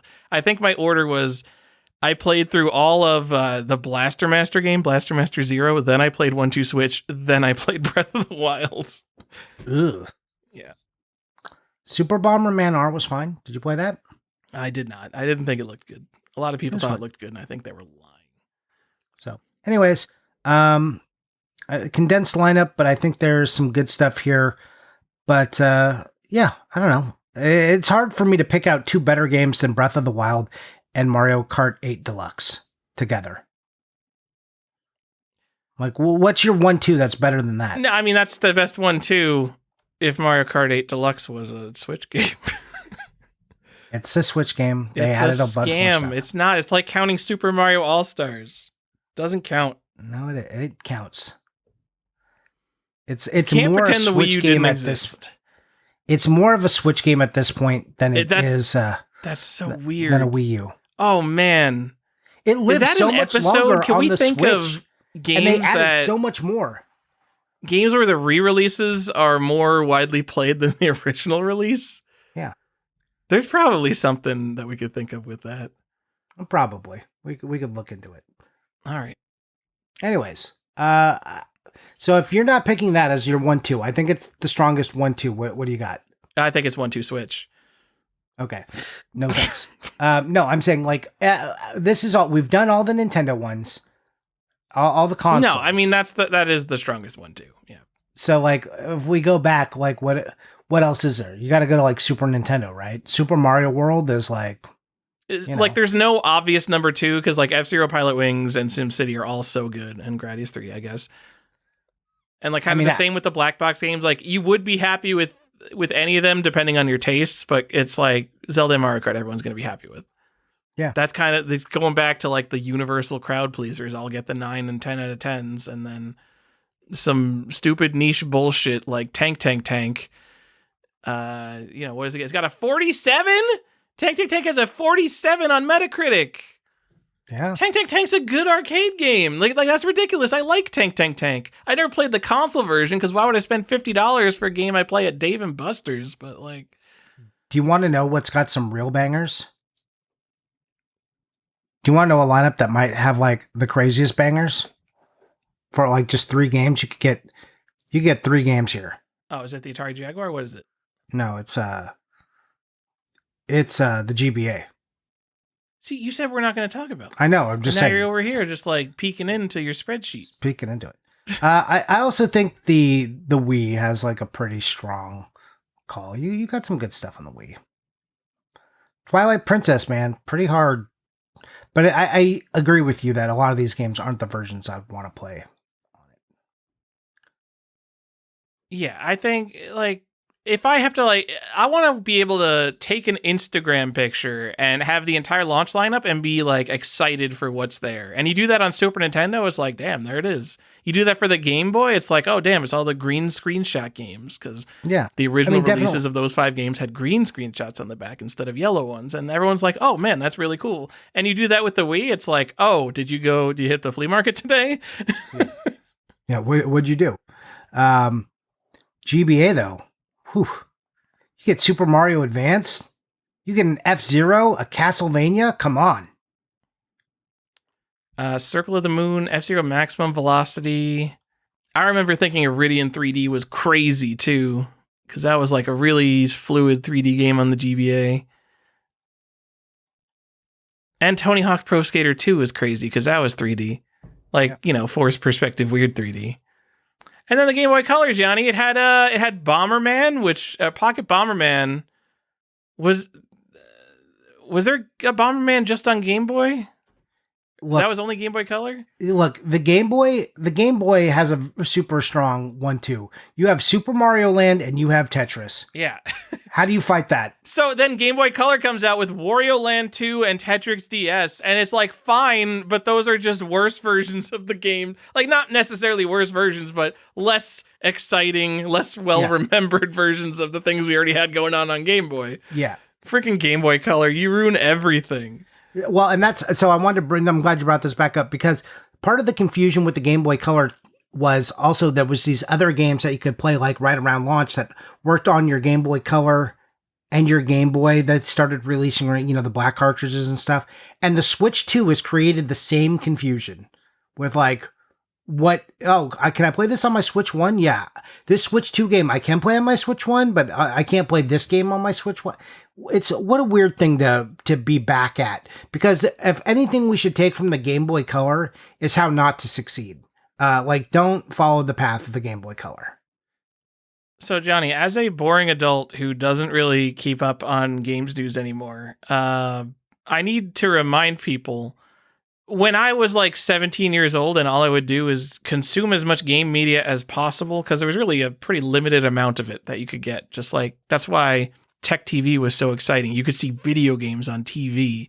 Now you could do nothing but scroll YouTube news and hot takes of video game stuff all day. Video game content is so much worse than it was when Tech TV was just doing it. Like, come on. Yeah, we need like some real trustworthy people like Tommy Tallarico telling us about video games. Sweet. Famously gave Super Smash Bros. Melee a 2.5 out of 10 because he's using the Tyler scale, I guess.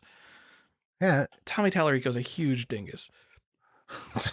Johnny, to get back to my point, if you're like that guy who's all the way up on video game news, you're like, oh, come on, there's only like 5 different versions of Switch games. You got the GameCube one, you got the real one, and you got this backwards compatible one, and then you got the not backwards compatible one. Like, it's just on the box. You guys will be able to see it and know what's going on. And as someone who doesn't keep up with that anymore, I know that confusion exists of like what would be a good version to buy, what's on the card, what would work with my Switch 1.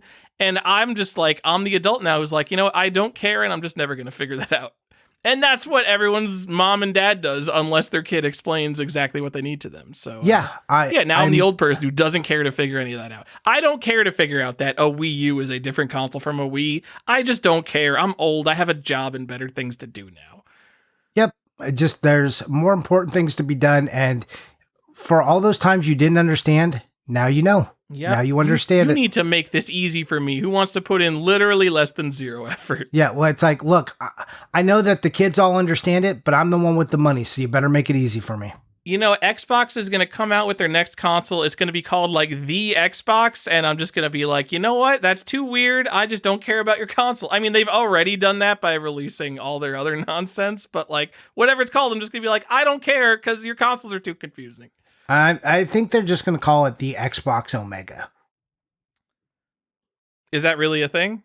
I have no idea. I'm just thinking like Xbox Alpha Omega. Like I could see them leaning into some Greek letters to really get the kids into it, because everyone wants to be an alpha, I'm wondering if they keep going with like the complete batshit and do something like calling it the Xbox, or if they try to fix their past mistakes. It seems like they're really in a situation where they need to fix past mistakes and get people back on their side somehow. Just come out and be like the Xbox 5 or 6 or whatever. Just give up on Xbox. Call it something else. It's gonna, you know what it's gonna be, because it's gonna be the forever system, because it's just gonna be a computer and they're gonna market it as a thing you just upgrade. It's gonna be Xbox Infinity. And they're going to call it Xfinity. Oh.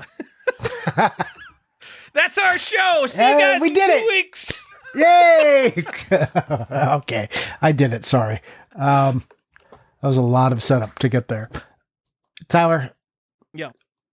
Anything else? You want? Any last claims? We agree that the Switch actually has a strong 1-2 punch, but Super Nintendo is maybe a little bit cooler, and the black box titles are obviously the most collectible.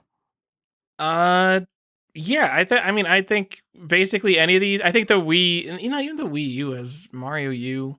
Like people who complain, they're like, oh, there's nothing at launch. Like, there's been something in all of these at launch. Like, they're launching a major hardware thing. They're going to have something to play.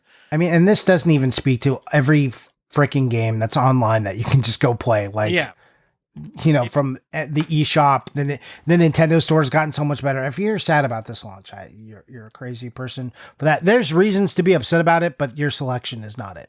If you want something that had nothing at launch, like a real console, Nintendo DS genuinely had nothing at launch. Nintendo DS didn't have anything for like a year. And I got the DS at launch. I bought Feel the Magic. I don't think I bought anything else. What did I have? I had Feel the Magic. I must have got games after that. But yeah, the DS, and then Mario 64. So I had Mario 64, Spider-Man 2, Madden, The Herbs, Feel the Magic XYXX, Asphalt, Mr. Driller, Ping Pals, Ridge Racer DS, and Metroid Prime Hunter's First Hunt, which was in the game as a demo.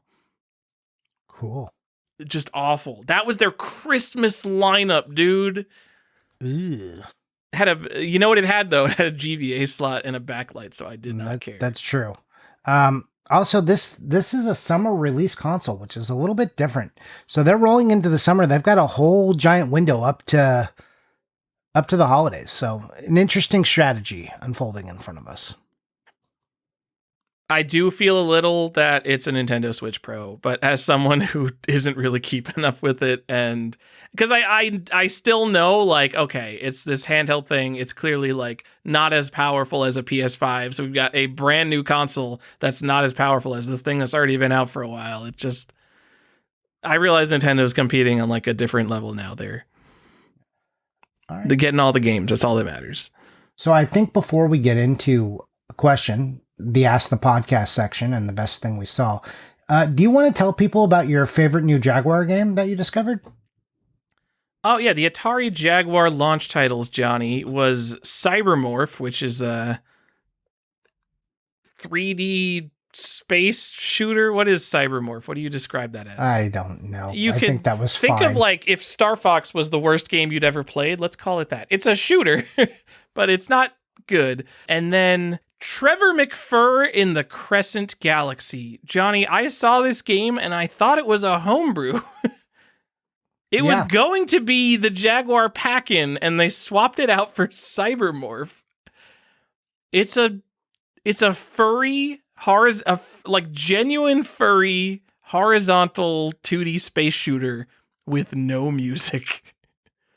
This was one of their attempts to make an Atari mascot, and I had no idea about this. I've never heard of Trevor McFur in the Crescent Galaxy. Me either. That is crazy. This is like Awesome Possum levels of failure to launch. It is pretty wild. Gross. Anyway, this game is gross. You just really hate anything associated with furries. But it is an interesting. It is, to be very, very clear, not a cartoon mascot, like realistic art, people with like jaguar heads. Like, it is furry stuff. Somebody was like, the Atari Jaguar, we should have a game that features humanoid cats. Absolutely. And this is, again, not like the anime kind of furry. This is like the Cats movie furry. Like, they look too real. This is definitely someone wants to have sex with a cat, and I don't like it. Yeah, very much. I can't believe how common this game is. It's like all over eBay. There's like a dozen copies, $50 complete in box. And I realized there was a lot of Jaguar overstock. Maybe more like 5 decent complete in box copies. So Tyler, how have I never heard of this game? Yeah, I was gonna say, Tyler, you own a lot of games, right? Yeah. You think about games a lot? I do. You do a lot of research? I know what a Jaguar is. I own a Jaguar and a Jaguar CD. I own some Jaguar games. I would put myself similar to you, that I own a lot of games and do a lot of research and think a lot about it. We might have a podcast where we talk for roughly 3 hours twice a week twice a month about this stuff. I also did not know this was a game. I just don't understand. If this game was $400, I would be like, okay, so this is like some obscure bullshit on the Jaguar, and I've just never heard of it. Because we went through the Atari 5200 games at one point, and there's like 2 exclusives, and both of them are $300, and no one's ever heard of them. And it's like, okay, it makes sense that no one's ever heard of these games. This was going to be a mascot. This was going to be a pack-in, and it's not expensive or rare. All right. No. What the people need to also, if know this about. game was $400, we would have heard about it because we look at the top Exactly, of the Atari. yes. So we didn't look at the bottom, and that's what's going on. And it is available new old stock from the. If you don't know, Jaguar, like when Atari went under with the Jaguar, there were like 4-ish distributors that got stuck with loads of Jaguar stuff, and so Jaguar new old stock is really common for a lot of the stuff. And apparently this is one of those games. They didn't get stuck with a ton of stuff. They just got stuck with a regular amount of stuff, just no one wanted it. That's absolutely correct. A regular amount of stuff that no one wants. So when you think of like, there's like stacks of new old stock Atari porn games. So that's a game I would say, yeah, there's a ton of beat 'em and eat 'ems out there. There's probably like one guy who owns a box of 120 copies of beat 'em and eat 'em, and there will never be 120 people who want a sealed copy of beat 'em and eat 'em. Yep. All right. Let's go to the Discord, Johnny. Yeah, I mean, there's a lot going on. Also, for some crossover, we don't want to talk too much about Magic, but that Final Fantasy set released in Magic, and people turned up, Tyler. They went nuts for it. I was going to tell you about it in the beginning of the show, but I decided to argue with you instead. We already had our Magic the Gathering tangent, but you're saying that Final Fantasy to the moon? To the moon, yeah. There was so many Final Fantasy people that it's Magic's best-selling set already, and we're just at like pre-orders and it's Magic's best-selling set? Yeah, it outsold Lord of the Rings already. It's crazy. Oh my God. Everything is going to be a crossover from now on. So, already, yes. In our Discord, no one has ever, as much as we've talked about Magic on the show, like no one has ever been like, hey, Johnny, let's talk about Magic. Suddenly Final Fantasy came out, bunch of messages, people asking about Magic in the Discord. They're talking about it. I'm like, what is happening? And I went to the shop this weekend and saw the pre-releases. It was insane for Final Fantasy. People love their Final Fantasy.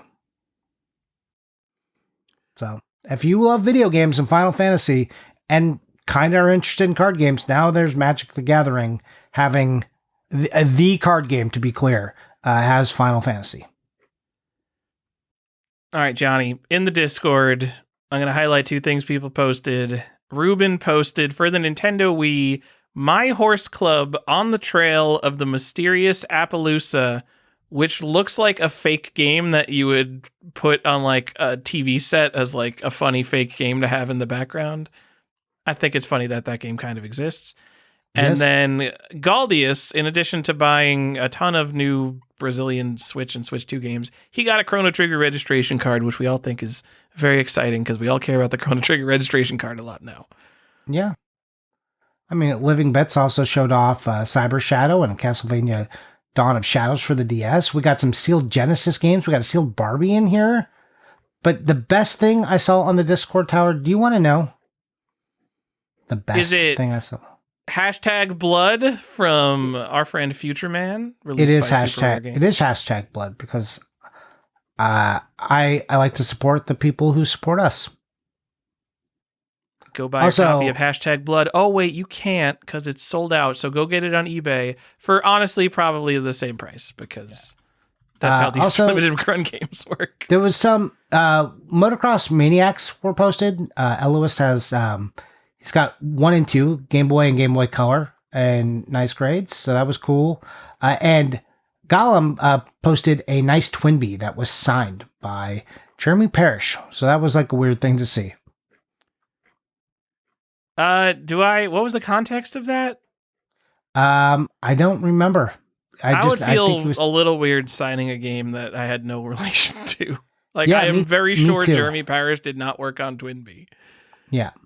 There was also like some other good stuff posted in there. There was like an obscure Singapore movie ticket game and some. Yeah, I mean, honestly, that's the coolest thing I saw, Johnny. Your post, you posted a Chronicles of Riddick Escape from Butcher Bay Singapore exclusive movie ticket release. It has a movie ticket for the Chronicles of Riddick stickered to the front of the seal. And it's like only valid in Singapore. I'm like, what is that? I've never seen this before. But and it's a Singapore game. So the only reason I actually want to talk about this before we in things I buy is this is interesting because there's no ESRB on it, but everything else is in English. So if you just found this game here, you would probably just think it was an English game, and that was an ESRB variant.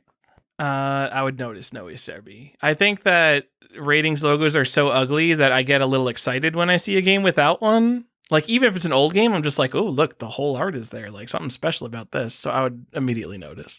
Yes, but what would you be like, this is from a different country when you went and you saw the UPC and everything was correct on the back? I mean, if I saw no ESRB, I would notice right away. Because that's the first thing I notice. Because when people post games, I look. I basically need to make sure. I need to know this isn't European. Tell me you're posting a real game right now. I better not see that weird little, whatever Australia has going on where they got like that skinny black text in a white box. What the hell is that, Australia? But oh my God, when you get into like Peggy logos and they're like all these colors and stuff for that triangle that you see sometimes, man. But this doesn't have any of that. I know. So I immediately noticed that it doesn't have anything. And I'm like, oh, why doesn't this have something? Like, it's clearly from the modern era. It should have something. Yeah, as everyone calls Xbox the modern era 20 years ago. Yeah. Anyways, a neat release. I thought that's what made it interesting to me. Because when I first looked, I'm like, oh, cool. A Chronicle of Riddick. I'm like, wait, why doesn't it have an ESRB on it? And then I'm like, is this a US game? And then there's a price tag on it that is Singapore. And I was like, oh. So I got that from Super Nintendo. Do you know who Super Nintendo is? You remember that old guy? He's a friend of the show. The Modern Database. Yes. Does he just get Dan Gomez now? See, I'm not on social medias. So I always see him on the Video Game Collectors podcast where they just introduce him as Dan Gomez now. Yeah, I think he's just Dan Gomez now. Imagine being so famous that you could just go by your real name, Johnny. Wow. Yeah, that would be wild. How's it going, Default Jen? I'll tell that later, Johnny. I want to get into let's do our collector's questions. Let's do it. Final Fight CD asks, how many times a day do you look at eBay for newly listed items? Too many. I'm really only looking for so much. So I wake up, I look at. So actually, here's my realistic answer. I wake up, I look at my save searches, and then I decide how much I really want to, if I really care to open up the email for those save searches. So I only opened up 2 today. There was a Sorcerer's Apprentice for Atari 2600. I'm looking for a cheap copy. That's not a very rare game, but I want a nice one under like, I want to pay like $60 for it, which isn't realistic, but I'll get it eventually. And then there was a Beneath Apple Manor. That one doesn't hit every day, so I clicked that one too. And it was one of those guys who cuts out ads from magazines and sells the ad for like $15. So that's who are these people and why is this okay? How is this even being successful? I bought one once. I don't remember what it was. I think it might have been from Japan. I bought one and I did not realize until I got it. And I absolutely got scammed. Ugh. Yeah. So it works. Like, it only has to work 1 in 10,000 times for it to be worth listing them. I would be returning that instantly. I know. It wasn't like a scam. Like, I looked at the listing. I'm like, well, he's clearly listing what he has. I just don't know who the fuck would ever actually want to buy this. Like, I think there are some genuinely cool ads. Like, there are NES ads for the Nintendo AVS. Was it called the AVS, Advanced Video System, before the NES? And it has a different design than the NES. So you could go find, like, U.S. News and World Report, whatever this was advertised in, and get the original thing. I don't want the ad. I would want the entire magazine. So the ad is, like, where it's supposed to be in the magazine. Cut it out. Now you've ruined 2 things. Right, exactly. Oh, that's what a thing. You've ruined 2 things by cutting it out. Yep. Got some. What a quote. Thanks. More questions. Because I do the exact same thing. That's exactly how I do it. I don't check for new stuff unless I get like a notification that like something I have is ending. I'm not even back on eBay. Usually it's in the morning, and then I might in the evening if I have time go be like, oh, let me go back through and look. But all right, Final Fight CD. You're also asking GTA 3, Final Fantasy 7, and Mario Sunshine. Which one with the homies? Which one with the lady? And which one's solo? I'm sorry, what? I don't like calling my wife the lady, but which one do you want to play with your wife, friends, and alone, Johnny? Out of GTA 3, Final Fantasy 7, and Mario Sunshine. GTA 3, Final Fantasy 7? Yep. And what was the last one? Mario Sunshine. Mario Sunshine, I want to play alone because I would just be sad playing it. I wouldn't want anyone to see that.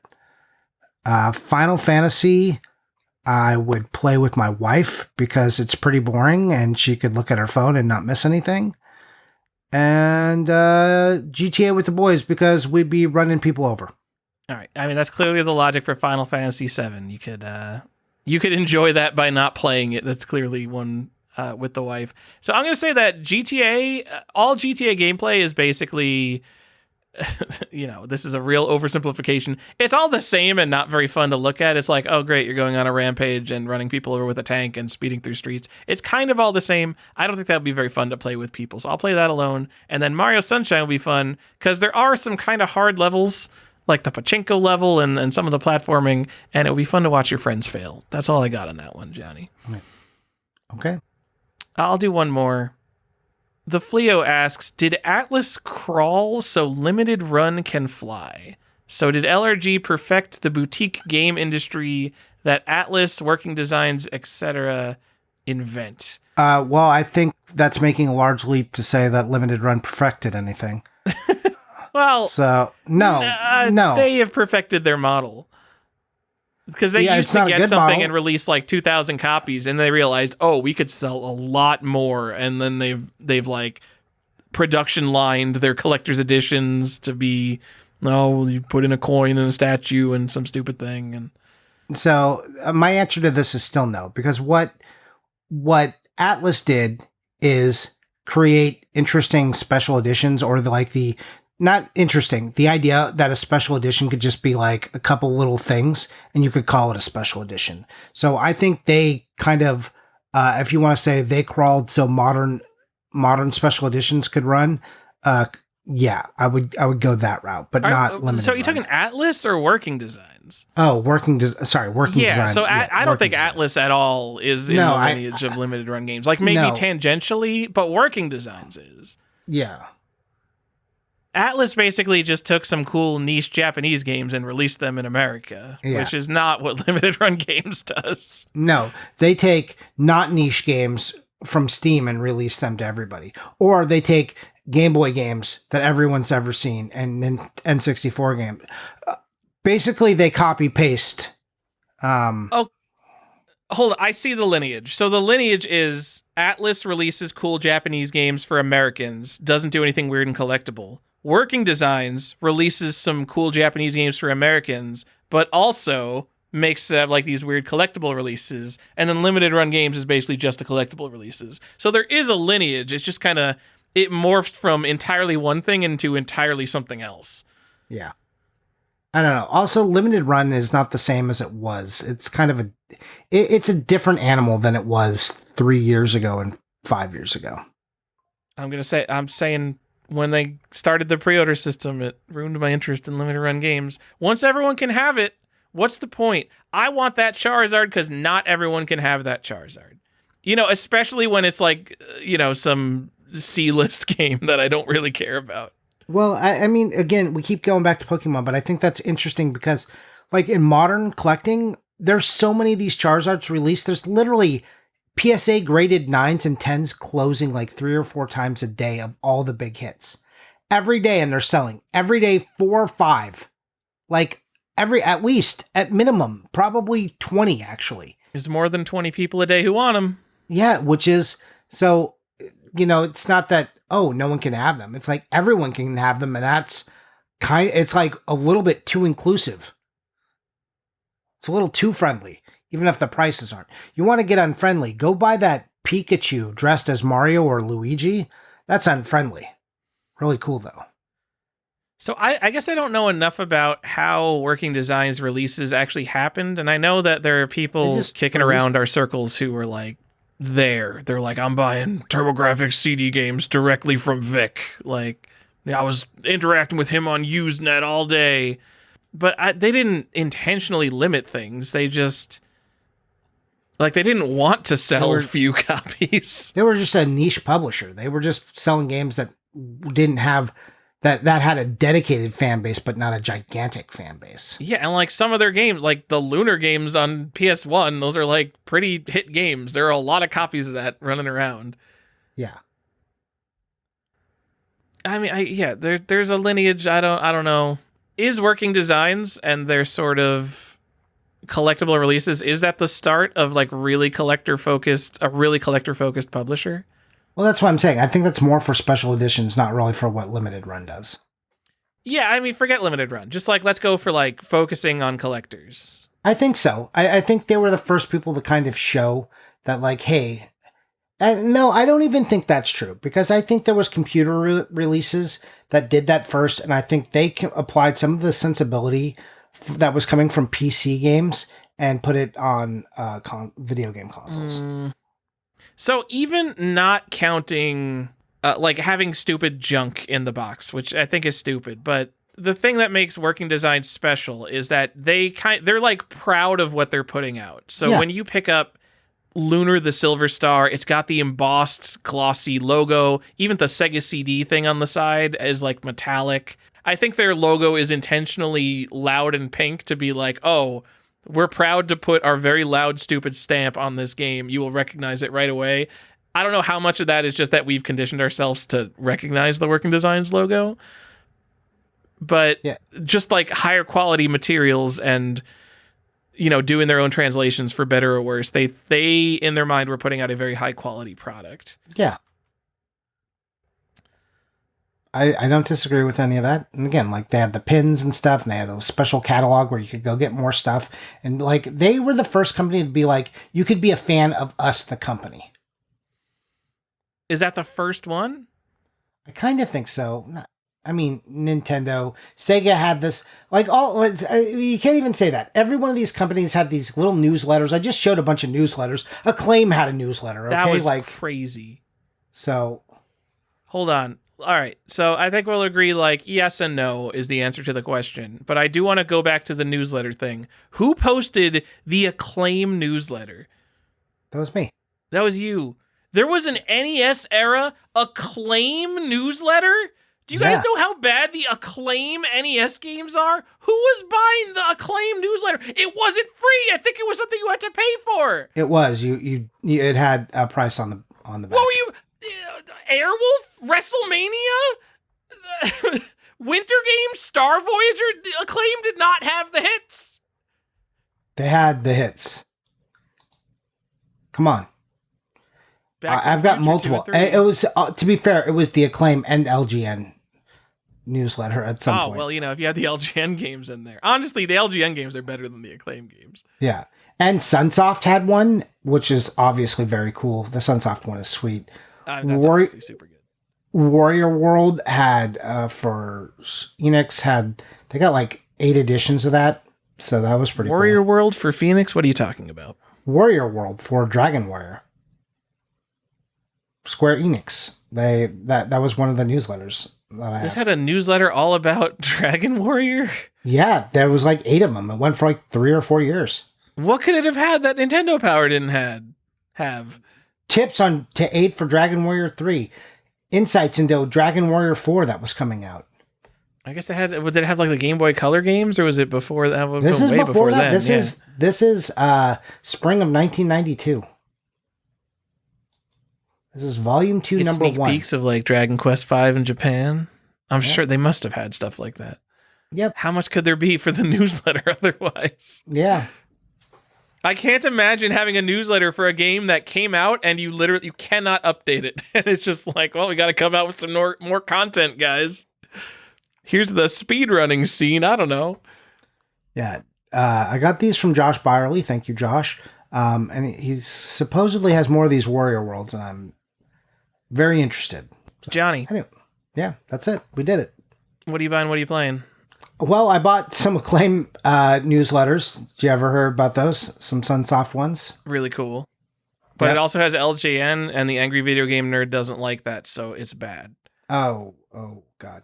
I bought a Chronicles of Riddick from Dan Gomez Just from getting Singapore. yourself enmeshed in the high end scene here. Oh yeah, I feel like I'm just name dropping. It's like sounds so gross. But yeah, that's pretty much what I bought. I also bought some trash. So that's nice. Um, let's see, Tyler. I bought Star Wars Tales of the Galaxy's Edge, the enhanced edition for the PS5. What is that? An ad for Disney's Hollywood Studios? It's a VR release, okay, for the PS5, VR2. And how much do you think this game costs? $60. Considering it's a stupid Oculus game, but it has Star Wars in it. Or am I Okay. talking about the secondary market price? Yes. All right, well, I'll bring it up to $80. I think it's going to go up in price. It sells routinely for over $100, and at one point it was selling for over $150. Wouldn't this be like really common though? I guess not, Tyler. I remember when it started to spike and it was like $80 and I didn't buy it and I was mad. And then it went up to $150 and then I finally found one for $100. And I bought it and didn't feel good about it. But I like to own all my Star Wars games and this is the one I didn't own. And I was real annoyed by it. And it doesn't even come with a manual. Oh, that sucks. Yeah. But hey, it's unique Star Wars content. I'm trying to look at what this game is. There's a 6-hour long play on YouTube, and it's impossible to watch. I watched it for 2 seconds, and I'm like, oh, cannot watch this. This is a VR long play. So I guess their IP is safe. You have to buy the real thing to experience it. Yeah. All right. That's it. That's what I bought. That's what I played. But Tyler, what did I play? I played a little bit of Diablo. I like literally an hour, and that was like it. And the real thing I played was Final Fantasy at a comic book store, or a card store, I should say. That's what I did. That's what I bought. That's what I played. But you bought something finally. What did you buy? Johnny, I bought something. It's been so hard to get me to buy something because there's only so much I'm looking for. But what I do want is I do want all the Kingsfield games sealed, and I want all the weird rare editions of the Kingsfield games sealed. Okay. And one of them came up. So Kingsfield 3, a game I don't have sealed, but it's the most common sealed Kingsfield game. And I just put it off because I have in my head like, oh, there's like always 4 or 5 copies available, so they'll just be there for $60 forever, which always goes well. You should keep putting off things that are available at an affordable price, let me tell you. But it actually worked out because what came up was Kingsfield 3 with a jigsaw puzzle taped to the front of the case. But the jigsaw puzzle is of the box arts. This is such a weird thing. And the jigsaw puzzle, it's the size of the jewel case. So pointless, so weird. I don't exactly know what it is. It might be like a pre-order bonus. You probably went to like Lawson's, and if you bought it at Lawson's, you could get it with a jigsaw puzzle taped to it. I love it so much. It is so stupid. So it is kind of amazing, actually. Yeah. How many other games come with a puzzle? We have to go through like a list of games like that came with something. Like what was the coolest game that came with a puzzle or a card or whatever? We should do that. But and also like what are the coolest extras that you could actually get? Have we not done that episode? No. All right, I'll do coolest extras. It's not going to be a puzzle, but it's a pretty unique thing. And that's what I like. If limited run games did this, I would be like, oh, this is stupid. You did this thing, literally 25 cents extra a game. But because it's from the 90s and it's such a weird, unique thing, I'm in. Because we weren't getting this kind of stupid tchotchke stuff. No, I'm totally in on this. I love this. And then Johnny, I played RuneScape, but I've never felt like more of a celebrity than when I played RuneScape, because how? I play RuneScape essentially alone. And that's how everyone plays RuneScape. But I log into the world with the least amount of people on it, and then I'm doing stuff in areas of the game where absolutely no one else is. I'm playing it. It's the most solo MMORPG there ever has been. And in the current account I'm playing, I've been playing for about 1,000 hours.